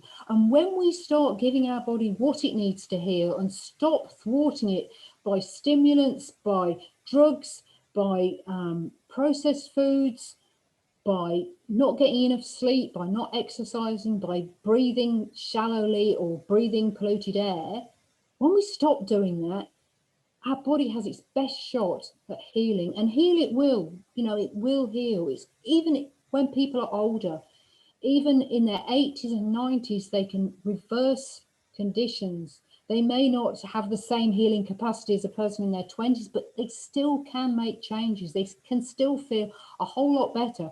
And that can start very quickly in a week or two of even a person in their 80s or 90s, in my experience, can start to feel better through dietary changes. So it's never too late to turn your life about. Every day we have the chance to make effective choices, or we have the chance to make less effective choices in terms of our body feeling the best it can and working efficiently. Oh, wow. That's wonderful. The ideas that are coming to my mind as you are talking, or maybe how I'm analyzing, like I say, synthesizing my brain. It's like everything has a solution, especially health issues. The only problem is information. Some people don't have the true or the right information, and that's why uh, they those failures in one area or the other. But talking about this person who has taken 11 days on raw diet and it's already okay. And it's like the doctor is like, oh, so it means the doctor was not that informed. He didn't know about this. He didn't know about this raw diet thing. Yeah. And sometimes we run to them. We run to them to find help from them. Yet they don't have that information sometimes. A lot of doctors don't, because they have, they have 7 years of training, but in that training they don't spend a lot of time looking at nutrition. And so I think more and more we're going to get integrated health. So we're going to get allopathic doctors who do take more of an interest in nutrition and integrate alternative health with more conventional health, because you can do that. And what Jan Dries found as well is that the people that were going through chemotherapy with the cancer, which is a very much an allopathic modality, got less side effects from the chemotherapy when they were incorporating his diet. So it doesn't mean because we're having a raw vegan diet that we have to totally shun allopathic medicine. And something else that I think is important is our individual needs. What works for one person may not work for another. And we have different health histories. Our parents have had different health histories. And we have different genetics. So everybody has slightly different needs. And making blanket prescriptions for everybody is not, in my opinion, very effective. We need to look at what works for us as an individual, how many calories we need, how much fat we need in our diet, how many greens we need, how much fruit, and get that balance. And try it, and try going through a transitional period where you're having maybe more fruit or less fruit, and find what works for you. And some people have got underlying health issues, which mean they have sensitivity to certain types of fruit sugars. And so they need to heal before they can eat certain types of fruit. And when they're healed, then they can eat more fruit. So it's about really finding what works for you and tailoring everything for your individual needs and listening to your own body. Because you can listen to 1,000 people talking, you can read 1,000 books, but your own body is your own best teacher if you'll only listen to it. If you clear out all the stuff that's going on, and if you're eating naturally and you're not filling your body with stimulants or drugs or really processed food, your body will start to talk to you in a way that you can hear, and you will be your own best teacher. In my experience, listen to your body, listen to its needs, try things, see what works, see what doesn't work. But don't blindly take the advice of anybody else. You've got to do it for yourself.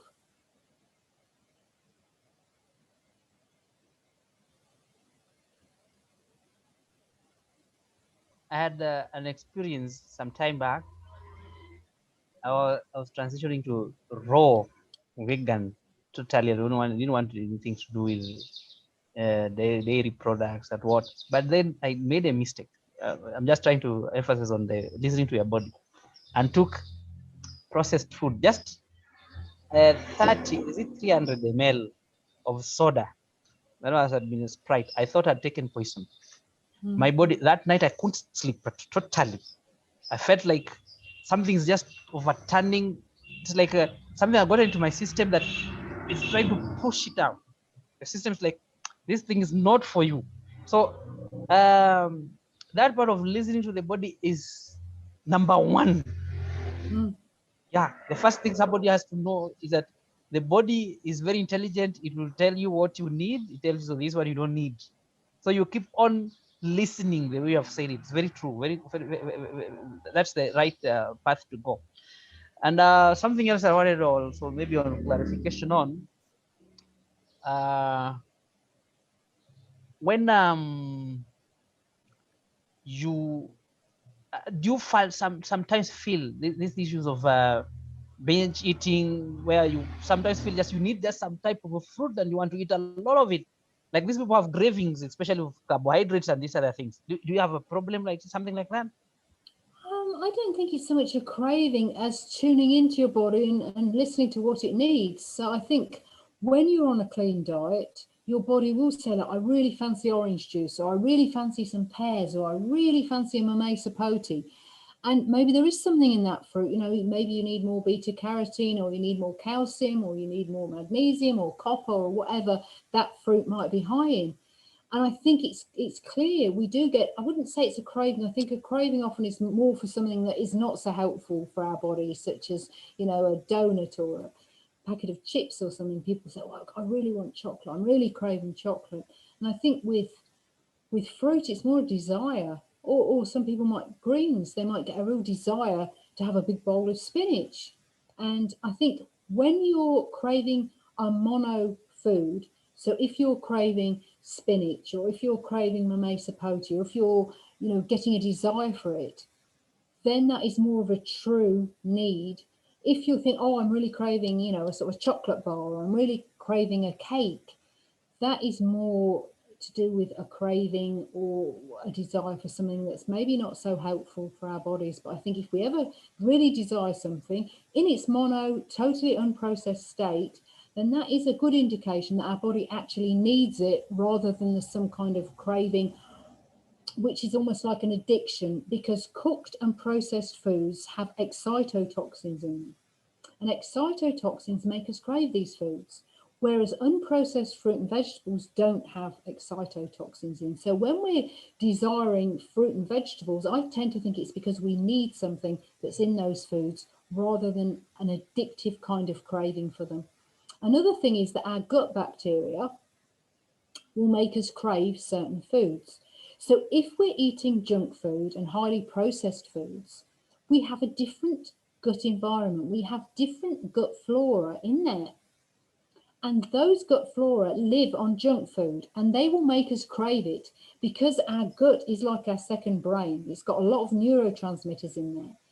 And it's very much related and connected to our actual brain and our head. It's like our second brain.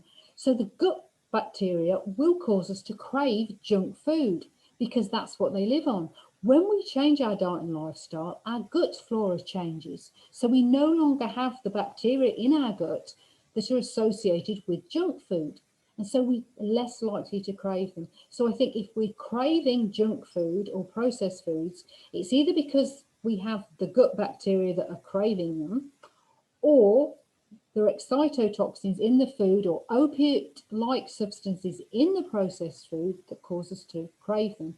I think when we're eating a natural diet, we don't have the cravings. It's more of a desire, and our body is telling us what it needs, rather than being dictated to by addiction or unhelpful gut bacteria. Can I ask something? Yes, Yes. yes, yes. Yeah, didn't you have cravings for a spicy food, maybe salty food? I mean, do you have to try to taste, not to eat the bad foods, but the spice? Don't you feel like you need spices? Because it's just sweet. It's not just too sweet all the time. I do eat some savoury fruits, so tomatoes, red bell peppers, avocados, cucumbers, they're all botanically fruits and they've got a savoury taste. So if I'm feeling more like a savoury flavour, I will have the vegetable fruits. I still eat them mono because that's how I eat. So I would have a meal of cucumbers or a meal of avocado or a meal of red pepper. And so, yes, if you're getting more of a taste for something savoury, I never really ate many spicy foods when I was on a cooked diet. I was never really attracted to them. So I never really crave spicy foods. But if I fancy something more savoury, then I will have, the savoury type fruits and make a meal of them. So I don't always eat sweet foods, but when I do mono diets, the longest mono diet I did was 6 months on melons, on European melons, and I didn't crave anything savoury. The whole 6 months, I was very, very satisfied on the melons. But having said that, I made sure that I got orange fleshed and honeydew melons because they have a good sodium content in them, whereas watermelon doesn't so much, and especially close to the skin. So when I was on my melon mono diet, I ate very close to the skin, and that seemed to satisfy because that was more of a savoury taste there, and also the sodium content of those melons is good. So yeah, I have had long periods where I've had no savoury fruits, but I've been, ensured that I've included the sweet fruits that have got a decent sodium content in them. But I think, And you every mentioned before, what were carry you on. trying to say? I was just saying that, but everybody's different, and some people on a raw diet may crave more savoury, more greens. And then I say, if you're craving something, especially mono, because all other animals in nature eat mono. So our natural diet, really, we can see that it's natural if we're craving something in its mono, totally unprocessed state. So I think if you're craving something more savoury like greens or a vegetable, then it'd be a good idea to go with that, as long as you're not mixing it up too much, because then it's hard to know what you're really desiring. But if you're desiring something in its mono state, it's a very clear message to me. If you're desiring spinach or kale or something savoury like that, then your body probably needs it. You talked about the acidity, teeth and acidity. I mean, citrus fruits and lemons, isn't that a problem? Even if they're ripe,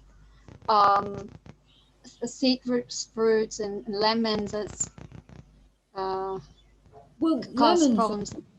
yeah, I think lemons, I wouldn't advise drinking lemon juice neat or anything like that if you want to keep your tooth enamel. But oranges, if you get really ripe oranges, you can get pH paper from the chemist or from health food shops to test the pH of your fruits. For example, I went to look at somebody that had oranges for sale, and I tested some of their oranges. Now, they had a Valencia variety and a navel.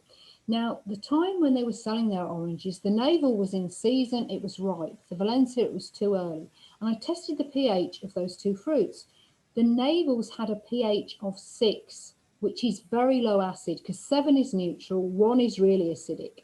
So a pH of 6 for an orange, you wouldn't feel that on your teeth. That would not, in my opinion, damage tooth enamel. I tested the Valencias, they had a pH of 4, which is potentially 100 times as acidic, because each pH number you go along is times 10. And those oranges, if I'd have eaten them, they would have damaged my tooth enamel. So in general, navel oranges are less acidic. Of all the varieties, they have the least acid in it, especially if they're ripe. If navel oranges are really, really ripe, they will fall off the tree, and they will, because of their skin, they will stay on the ground unless something eats them for a few weeks and still be good to eat.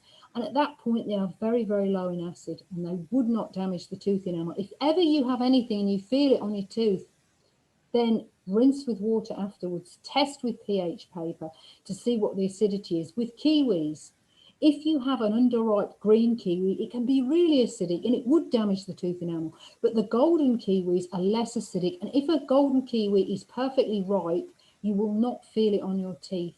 So even with the more acidic fruit, similar with pineapple, most pineapple is picked underripe and pineapples will not ripen after picking. They're what's known as a non-climacteric fruit, which means it doesn't have a starch reserve and it doesn't respire after it's picked, so it will not properly ripen. So most pineapples, unless you're living in a pineapple growing area, the pineapples will be picked underripe so they don't spoil during transportation.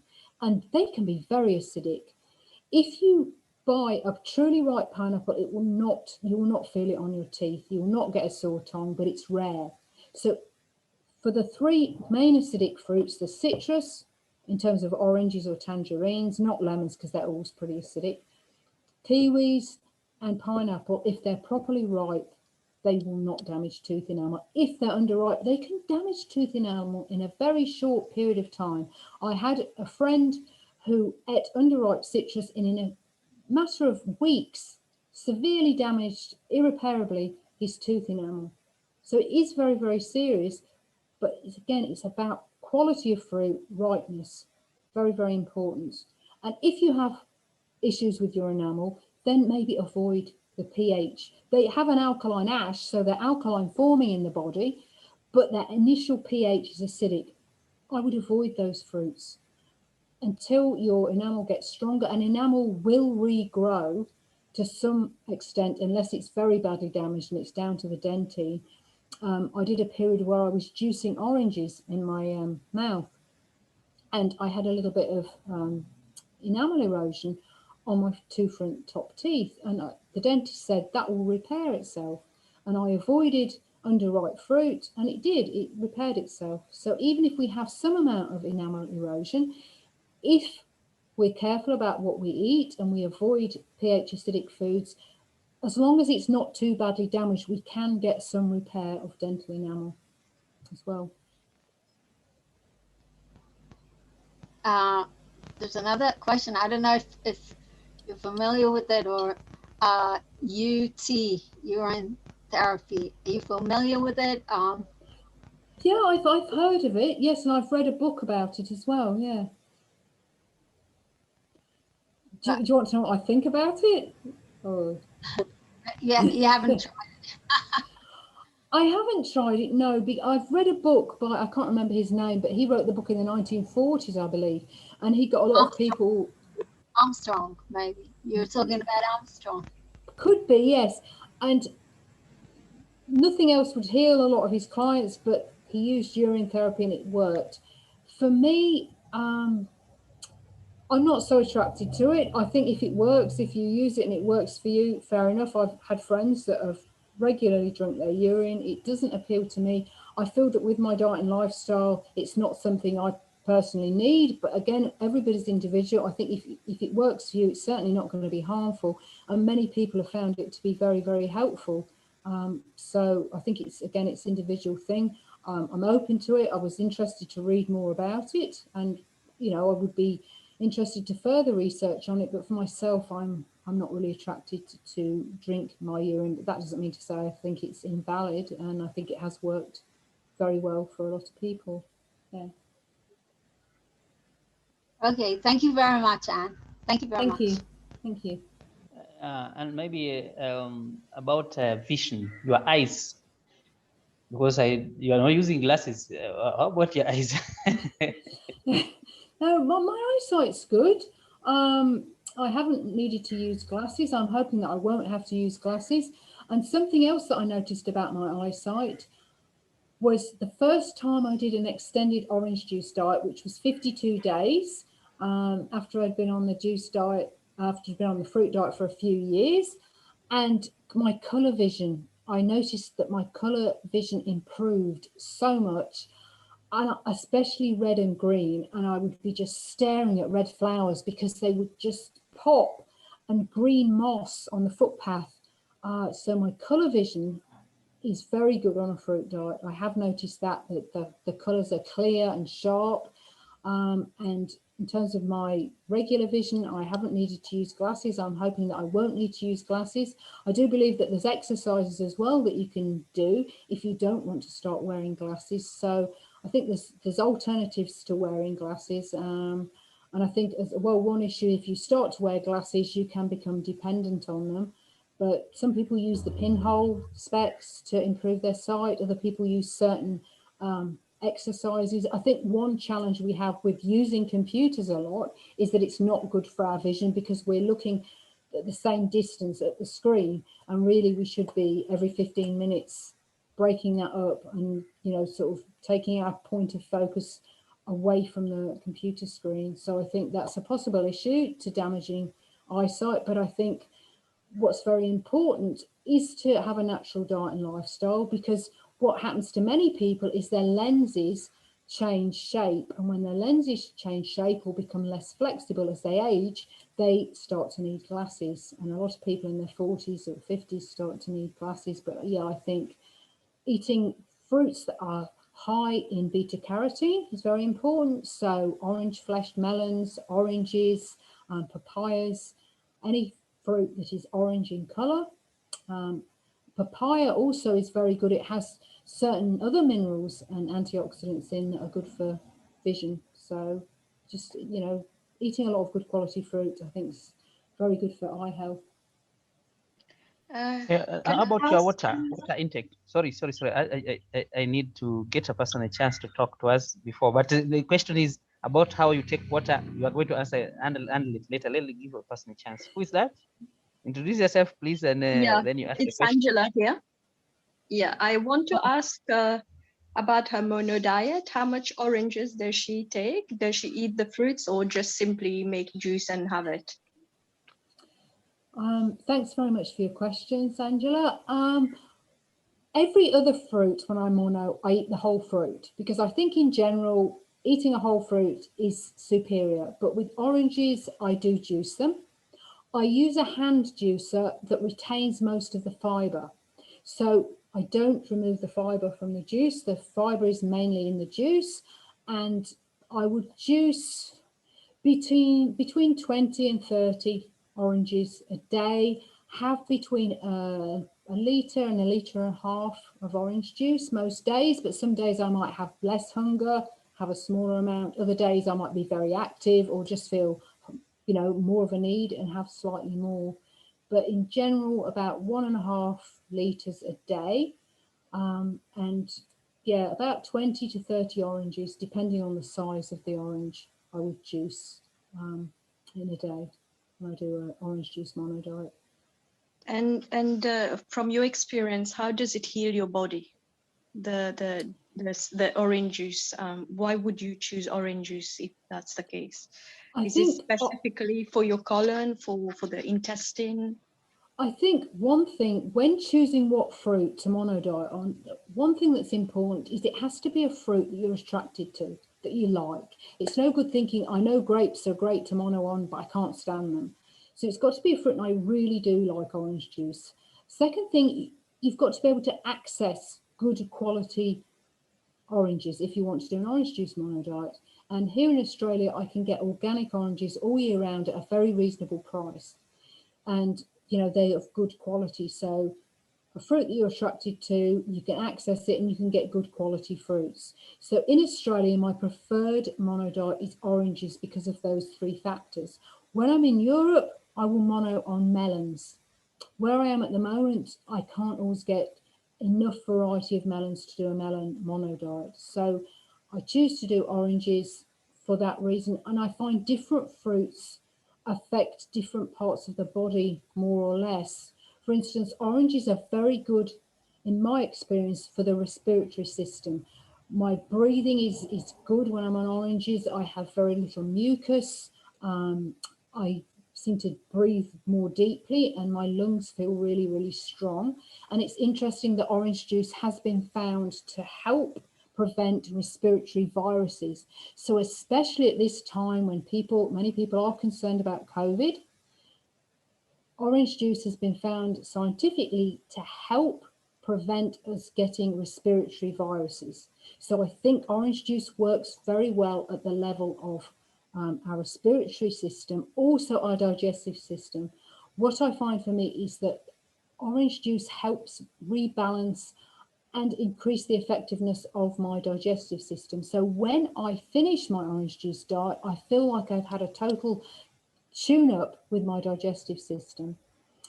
Other fruits have different effects. I find grapes have a more of a beneficial effect on my circulatory system, and pineapples are very, very cleansing and have a good effect and are really good if you have cancer. So different fruits work, have a bigger or lesser impact on different bodily systems that I've found. But oranges for me, I can access them easily, I enjoy them, and I can get good quality organic ones. So that would be the reasons why I chose orange juice, especially when I'm in Australia.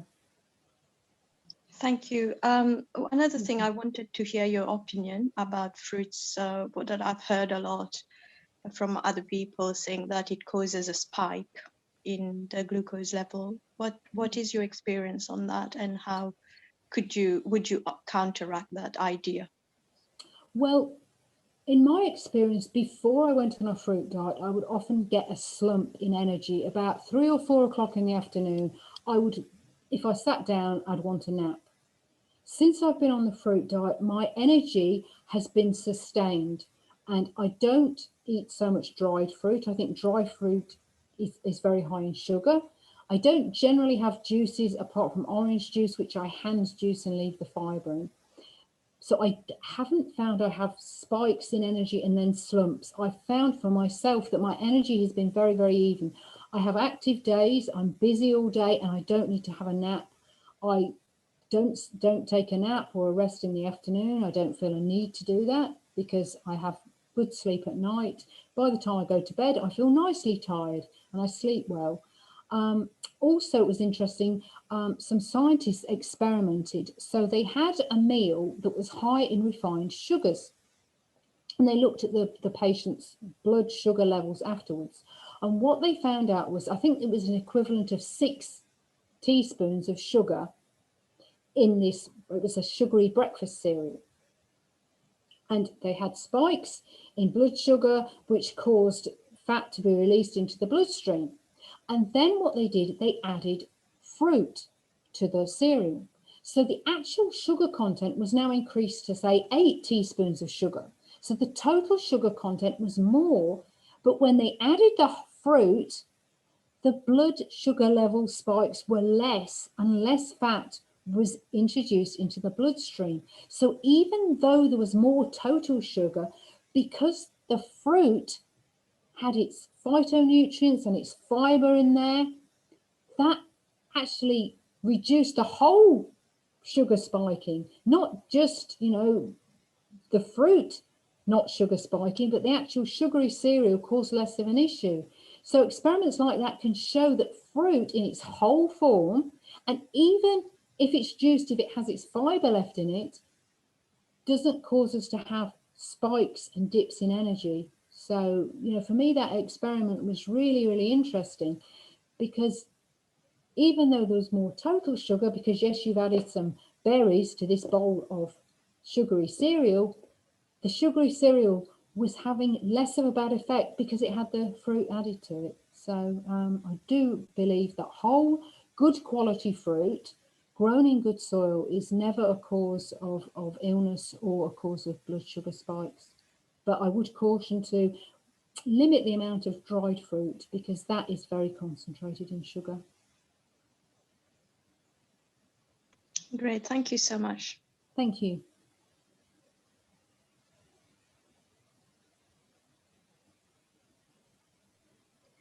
Can I ask question? Yes, please do. Oh yeah. Thanks for making very useful information because I'm very new, and I'm sorry I'm being late. So perhaps if you already mentioned it, I'm sorry, but I'm really curious about being fruitarian. What do you think about the protein and fat you got? I mean, because fruitarian, I guess, is a lot of carb and sugar, but what about protein and fat? And I guess you really look very energized and really very active.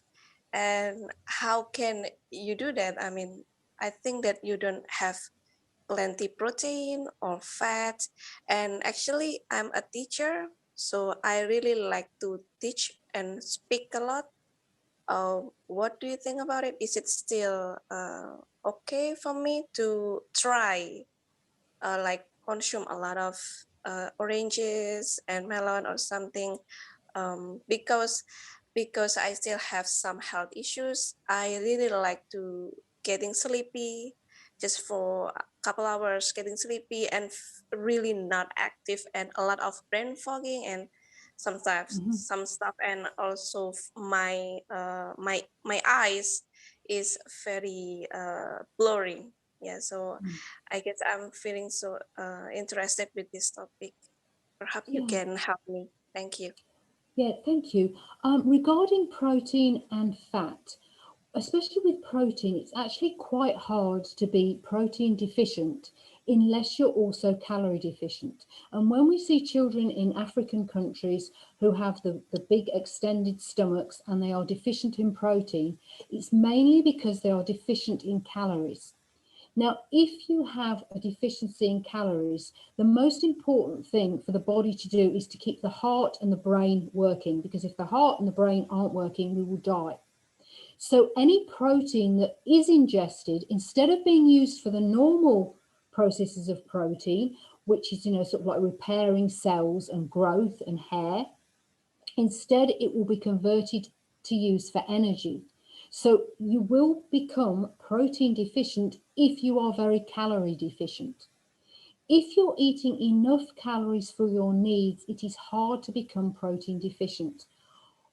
Fruit does contain protein. All fruit contains protein. Avocados contain more protein, so they can be a good fruit to eat if we want to up the protein intake of a fruit diet. And greens as well. Greens are pretty high in protein. Nuts and seeds, if we add those to a raw vegan diet, again, they're quite high in protein. But it is unless you have issues assimilating protein, it's hard to be protein deficient as long as you're getting sufficient calories. And a lot of the required daily amounts for protein are very, very high. And when we have a lot of protein, especially animal proteins, it can leach some important minerals from our body, such as calcium, because calcium is used to alkaline the body, and animal proteins can acidify the blood. So calcium is leached from the bones and the teeth because it's very, very important to keep our blood at a specific pH. Also, the body recycles a lot of the protein that we eat. The body is very, very effective. What a lot of people don't realize is that the protein we eat isn't all excreted. The protein that we eat is recycled. And when cells die, a lot of the protein in the cells, again, is recycled in our body. And I think a good indication should be if you're not getting enough protein, there will be deficiency symptoms. So, wound healing. If your wounds don't heal very well, you could be protein deficient. If your hair doesn't grow well, if you've got issues with your skin, if you have, rashes or problems on your skin, you may have issues with protein deficiency.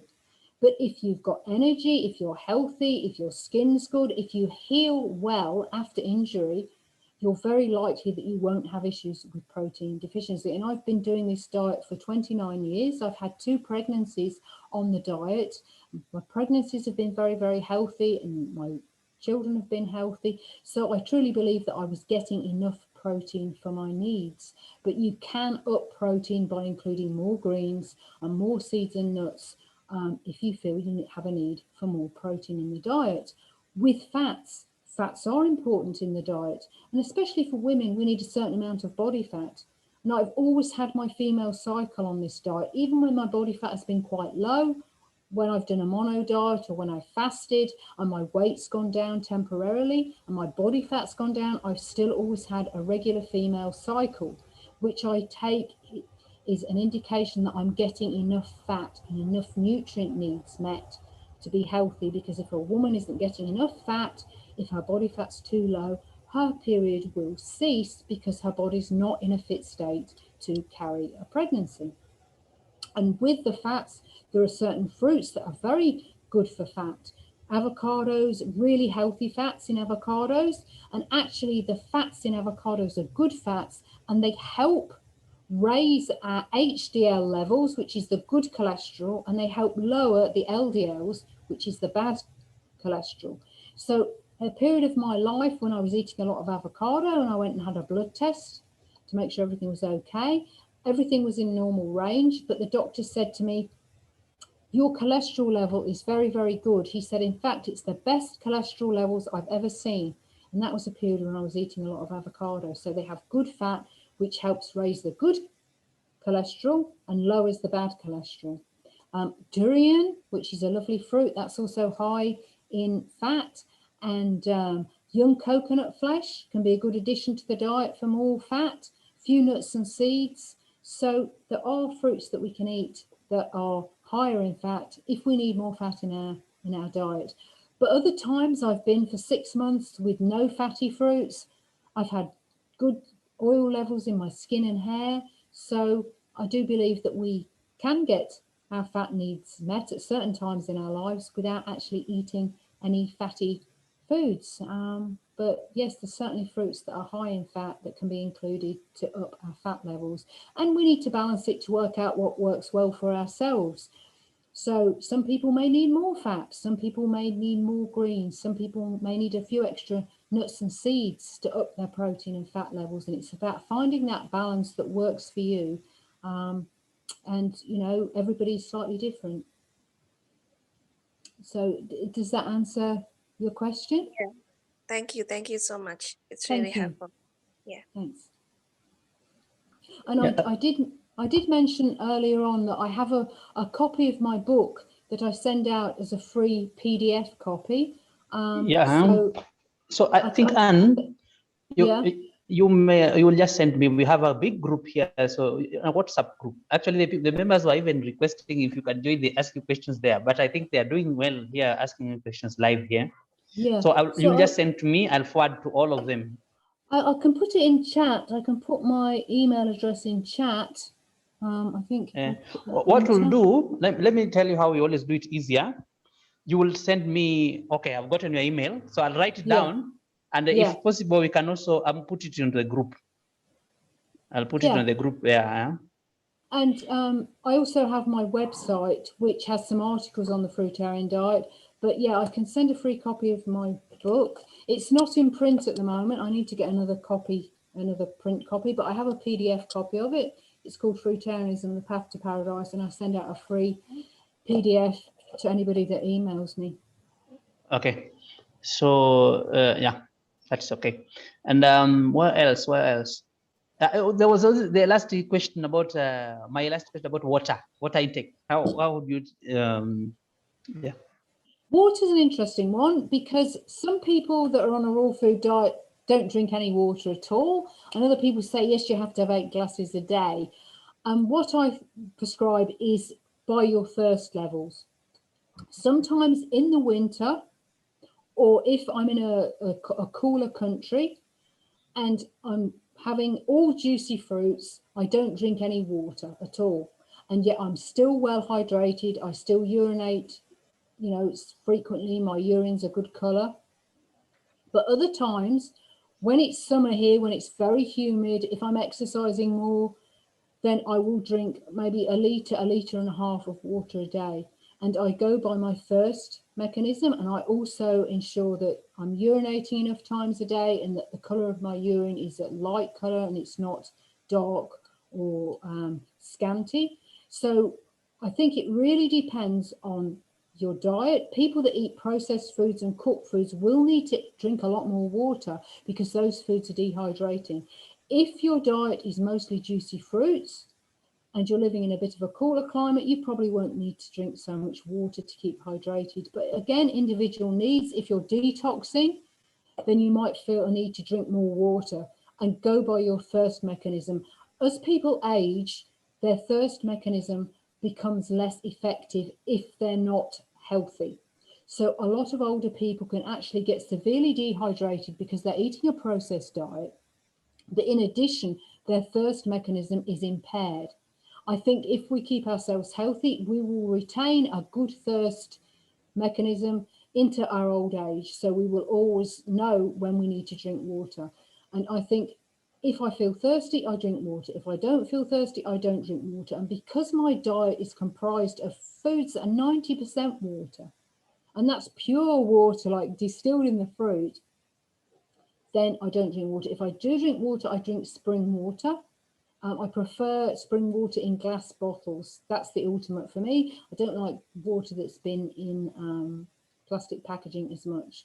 So at the moment, the water I'm drinking is an Australian natural spring water that comes in. It comes in big glass bottles which you can reuse and recycle. But yeah, there's been times when I've not drunk water for weeks and weeks, when I've been in the cooler months and I've been drinking, you know, a lot of orange juice, for instance. So I think it's, but yes, if you have an impaired thirst mechanism, you need to be aware of analysing your urine to make sure you're not dehydrated. But if anybody has got, you know, a working, a good, effective thirst mechanism, that will tell them whether they need to drink or not. Thank you. Thank you. Has anybody has question? Anybody else has a question? Hi, Anne. Hello. This is Rory from South Africa. I've actually been a friend of yours on social media, I think, for about 20 years. Wow. I think it goes right back to MySpace days, actually. Oh, wow. Wow. Yeah, so very nice to finally say hello, and also to offer you a great big thank you. Thank you. Thank yeah, you I for... recognised your name when it came up on the screen. I thought, I recognise that name. Yeah.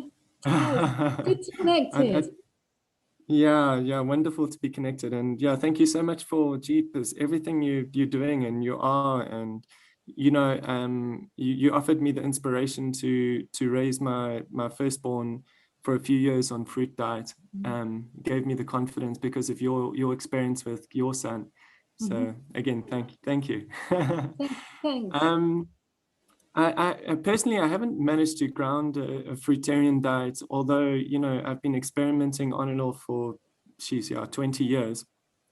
And some of the things I found quite a bit challenging was just getting back into negative eating cycles. So, you know, the longest I maintained a raw vegan diet was 2 years.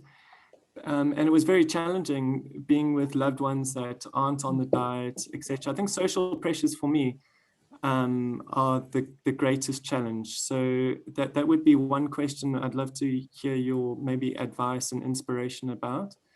And another question is, a lot of people in this group are obviously fasting a lot and cleansing, and you know, you're the longest term fruitarian I've ever had the opportunity to speak to. So in your 29 years, I'm sure you've, you know, just on the diet alone, especially with your mono diet, you must have achieved high levels of cleansing. And of course, you've mentioned you've been on water fasts, etc., which would have also accelerated that.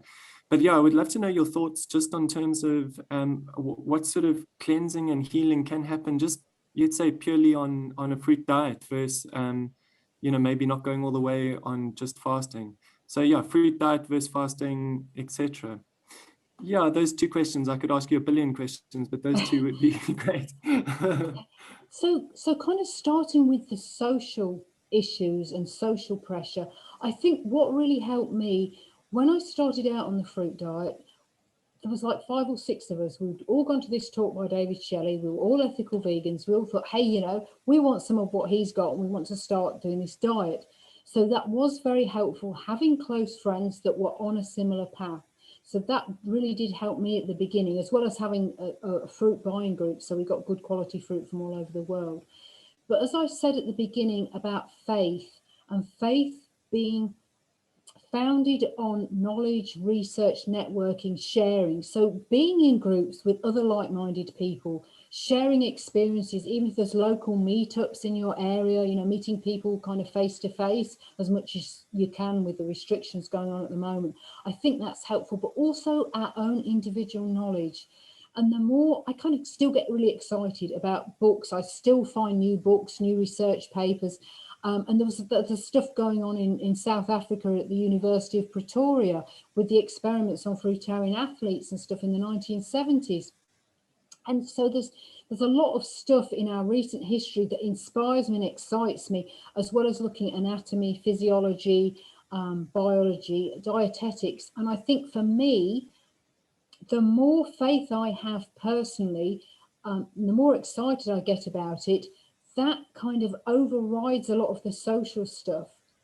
And it becomes so kind of like I have so much faith that this is a good diet that I kind of want to share that with people. And it doesn't matter so much what other people are doing, because for me, I know really deep inside that it is a rational diet, as well as being a spiritual diet. It's very rational on that scientific level. And I think there are strategies as well that we can do socially. I've been out to dinner many, many times and I've eaten fruit. I've been to expensive restaurants, I've been to clubs, I've been to various places, and I will ring up first and I'll say, I'm coming for a dinner with my friends. Can you cater for me? Can you just do me a simple fruit platter? All I want is a plate of fruit, no dressing, nothing, just very simple. 9 times out of 10, they can do that. And actually, sometimes the chefs will enjoy, you know, creating something that's a bit different because, you know, it's a bit of a challenge to them. In the rare instances where they've said, no, we haven't got any fruit, we can't do that, I've then said, well, if I bring my own fruit in, can you plate it up for me? And they've done that. So I've never had a situation socially where I haven't been able to go out with my friends, but it does take a little planning sometimes in advance. I've even, when I was on a melon mono diet, I went out with some friends to a fancy place, had a 3-course dinner and had 3 courses of melon. They just brought out watermelon at each course. So I think if we don't see ourselves as being different, if we have faith in what we're doing, it can be fun to go out with people and have something different. And when people go out socially anyway, they don't always eat the same thing. One might have, you know, like this meal, the other person has a different meal. So why is it any different if we have a different meal to them? And I think it is really having that faith in what we're doing. If we start to feel unsure in what we're doing, if we start to question it, then maybe we need to do more research. We need to connect more with other people. We need to look more at the science of it so that we've got that sort of confidence in what we're doing, and that will be mirrored back to us in how people treat us and people respond to our diet. If they see that we're very confident in what we're doing, that we know what we're talking about, if they ask us a question, where do you get so and so from, how can you get this, is the body adapted to a fruit diet, and if we can give them scientific answers, then they're more likely to take us seriously.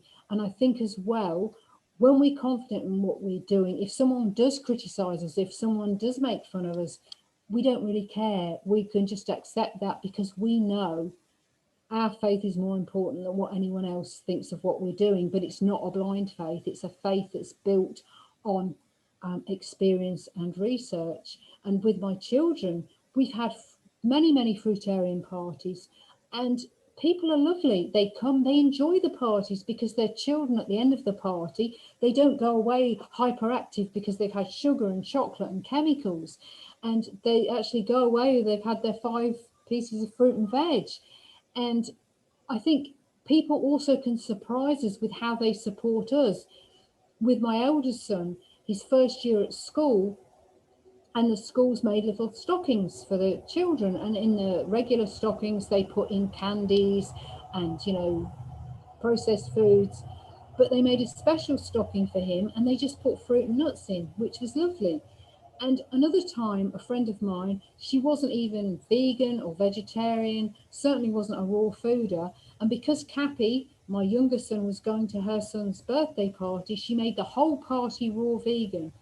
So there are times when we can be really surprised by social, you know, events and how people respond to us. So I think socially, if we think it's going to be a challenge, we can almost bring that on. But if we open ourselves up to what we're doing is rational, it's sane, and have love for other people, accept what other people are doing if they're doing something different, then that's come back to us socially. And I've really have enjoyed my social reactions with people. I try not to judge them for what they eat, and hopefully they don't judge me for what I eat or what I brought my children up on. And your second question about the cleansing, yeah. Can I just comment on your first question? Thank you so much. Yeah, I guess people just responded in a quite a natural way to your confidence. It sounds like, you know, your trust and faith in what you were doing. But you personally, through 3 decades of a fruit diet, must have watched the transition as a societal, cultural collective shift drastically. I mean, just in the 20 years that I've been following it, it's been such dramatic shifts. I mean, now obviously we have fruit festivals for the past couple of years, so people's perceptions have definitely warmed up, and I'm sure you're very excited probably to see what will happen in the next 30 years with a fruitarian diet. And I think that's one thing that I also gained a lot of inspiration from your posts of all different weird and wonderful articles from the past century. I mean, I think you actually alerted me to the fact that South Africa had some of its own fruitarians. You know, Essie Honeyball was one of them. Yeah, I actually visited Morris Crock before he passed on. I visited him twice, which was very, very, very nice. Yeah. So yeah, thank you. Yes, thanks. And I think I really do like looking at all these old newspaper articles, because there was such a support of fruit diets 150 years ago. Moving to the 1950s, there was such a support of fruit diets in mass media, not just fringe publications, from doctors, from all sorts of people. So there is a good sort of like solid history going back, you know, to the emergence of the natural hygiene movements in the late 19th century.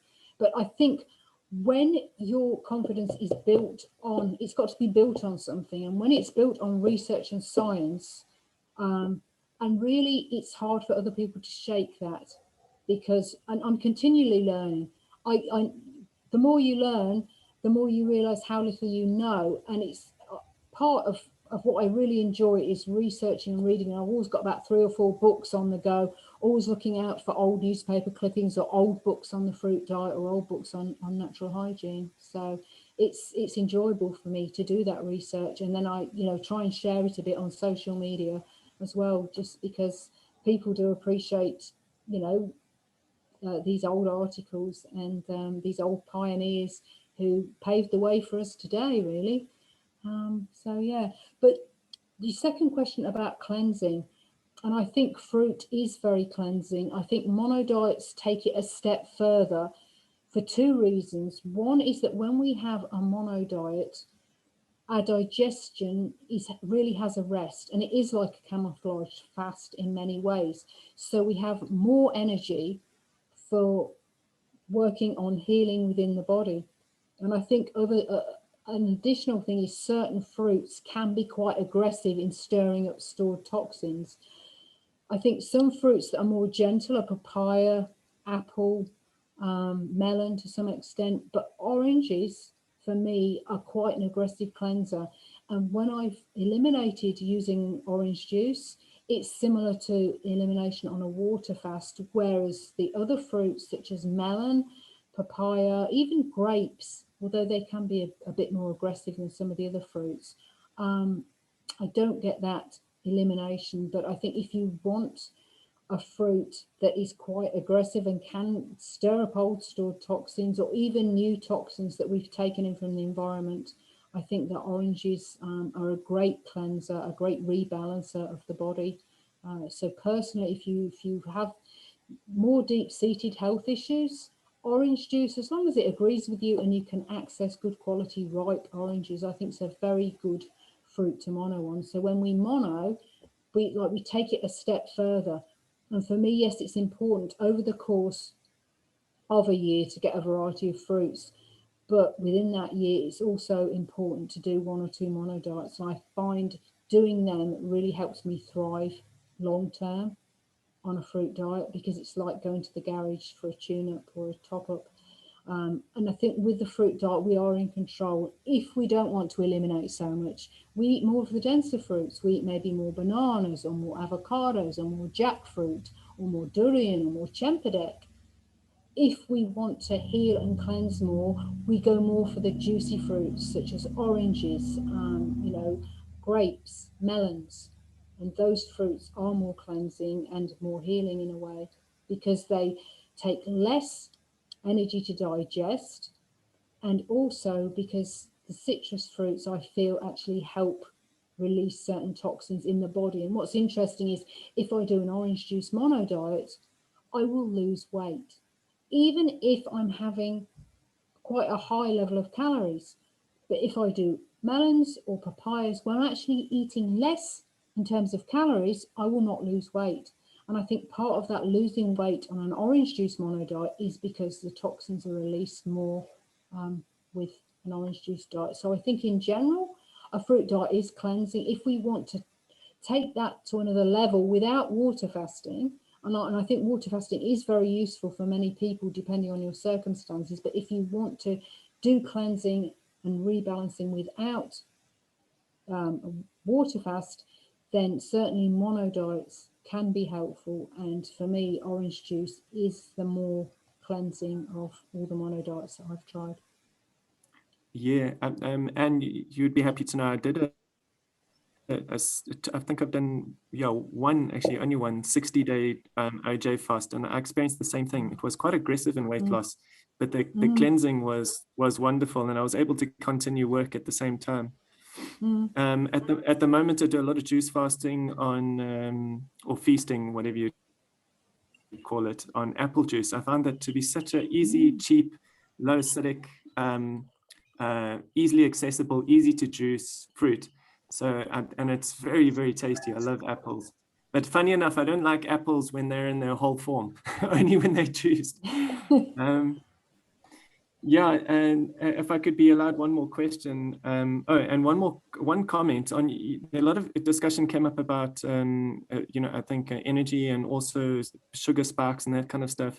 I'm type 1 diabetic for the past 3 years. And I've noticed that, the more I go into, say, just whole fruits and a whole fruit diet, the easier and easier, to echo what you said earlier, the easier it is for me to medicate, because it's actually quite difficult when your blood sugar is unstable and you have to medicate with insulin a lot, because it's quite dangerous. And it's tricky. And it just becomes so much more manageable on a whole fruit diet. There's almost like a war going on between the high carb and the low carb, and fruit has been demonized. And I can say from my point of view as a diabetic that, I have to monitor my blood sugar quite intensely. And I've noticed definitely on a high fruit diet, even fruit juice, it becomes so much more easier to maintain my diabetes. So the question would be, though, I believe you recently married, or you've been married for a while, but how do you and your partner, is your partner fruitarian? I'm very interested in social dynamics.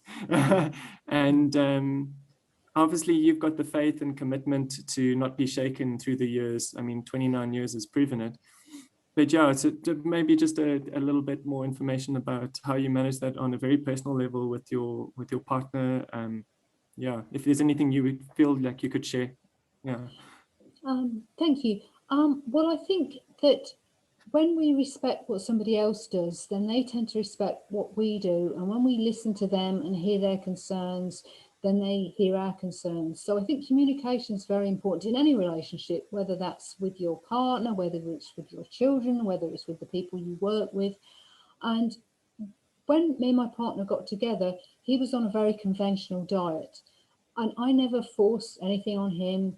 And I respected what he did, and he was very good, and he respected what I did, and he was very supportive. And I think that's the important thing. Somebody need not be on the same diet as you are, but if they're supportive and respectful of what you do, then that's very, very important. So he was always very respectful of my diet. He never ate animal products in front of me. And after a little while, he decided to go vegetarian purely for health reasons. And we said, oh, it's not about the animals or anything, it's health reasons.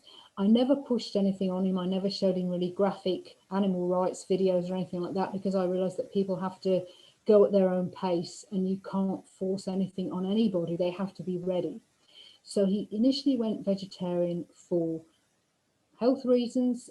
He had high cholesterol and was overweight a bit, and the doctors wanted to put him on cholesterol reducing, those statin drugs that can be very harmful to some people.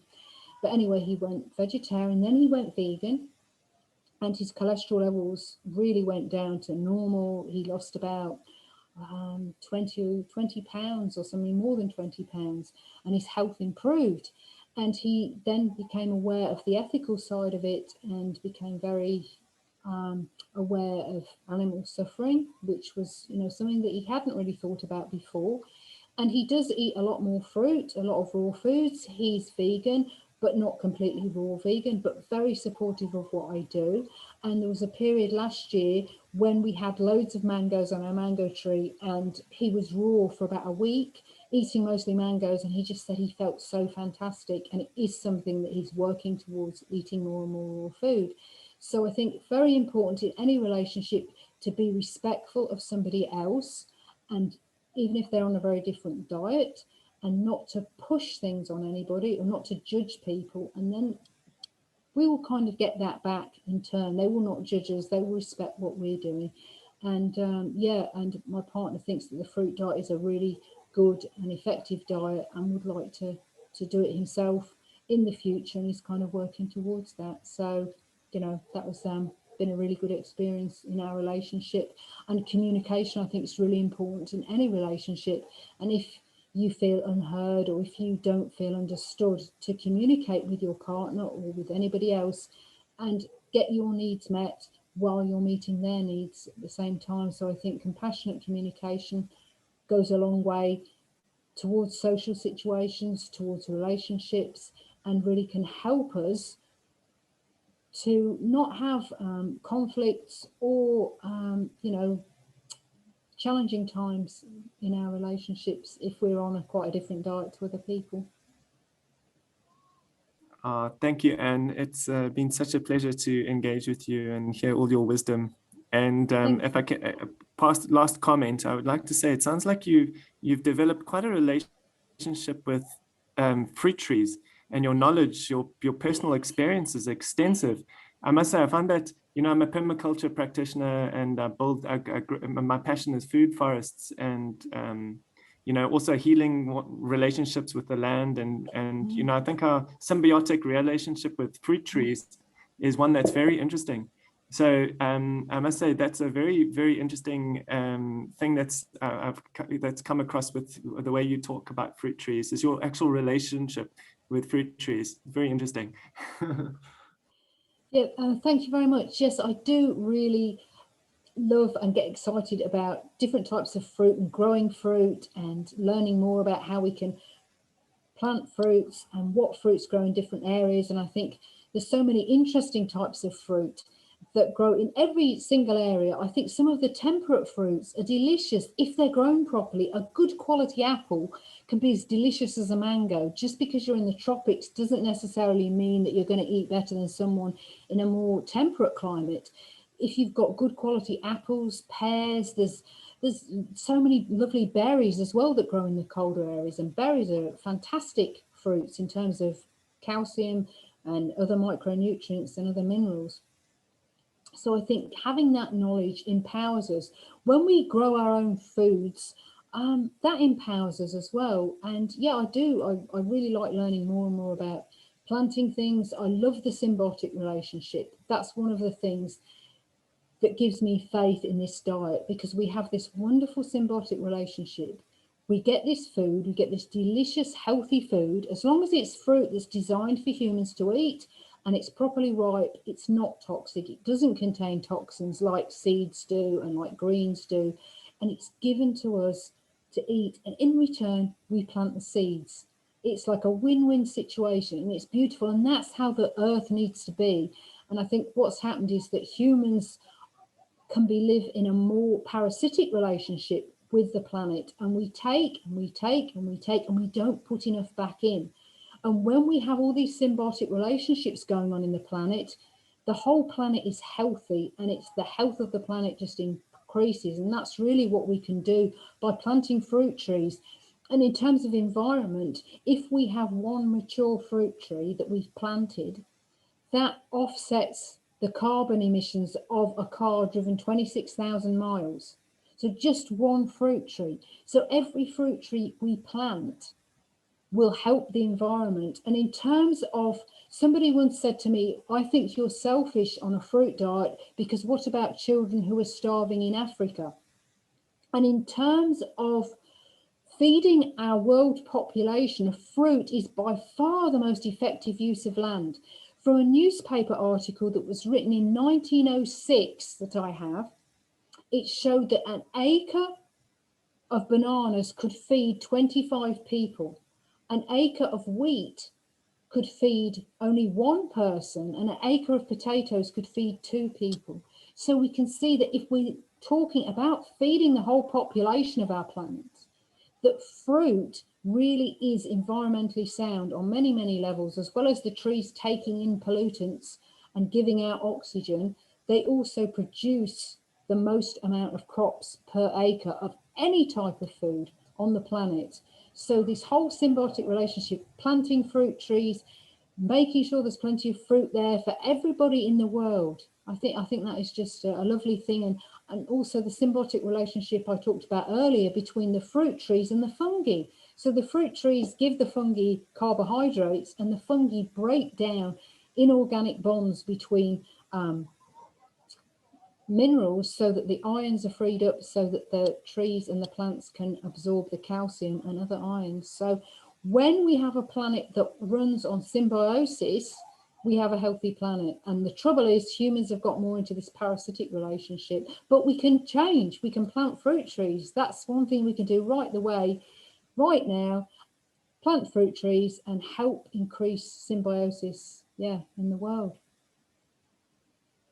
Oh, that's beautiful. I'm going to be planting a whole lot of fruit trees in the next 2 months, about 500 temperate fruit trees. So you've given me a lot of confidence and encouragement. Thank you. Brilliant. Thank you. Oh, thank you so much. And I just have a request. I feel we may have you again, because we have gone now 2 hours 39 minutes. So maybe we'll arrange for another one. Maybe after some few months, we'll get back to you.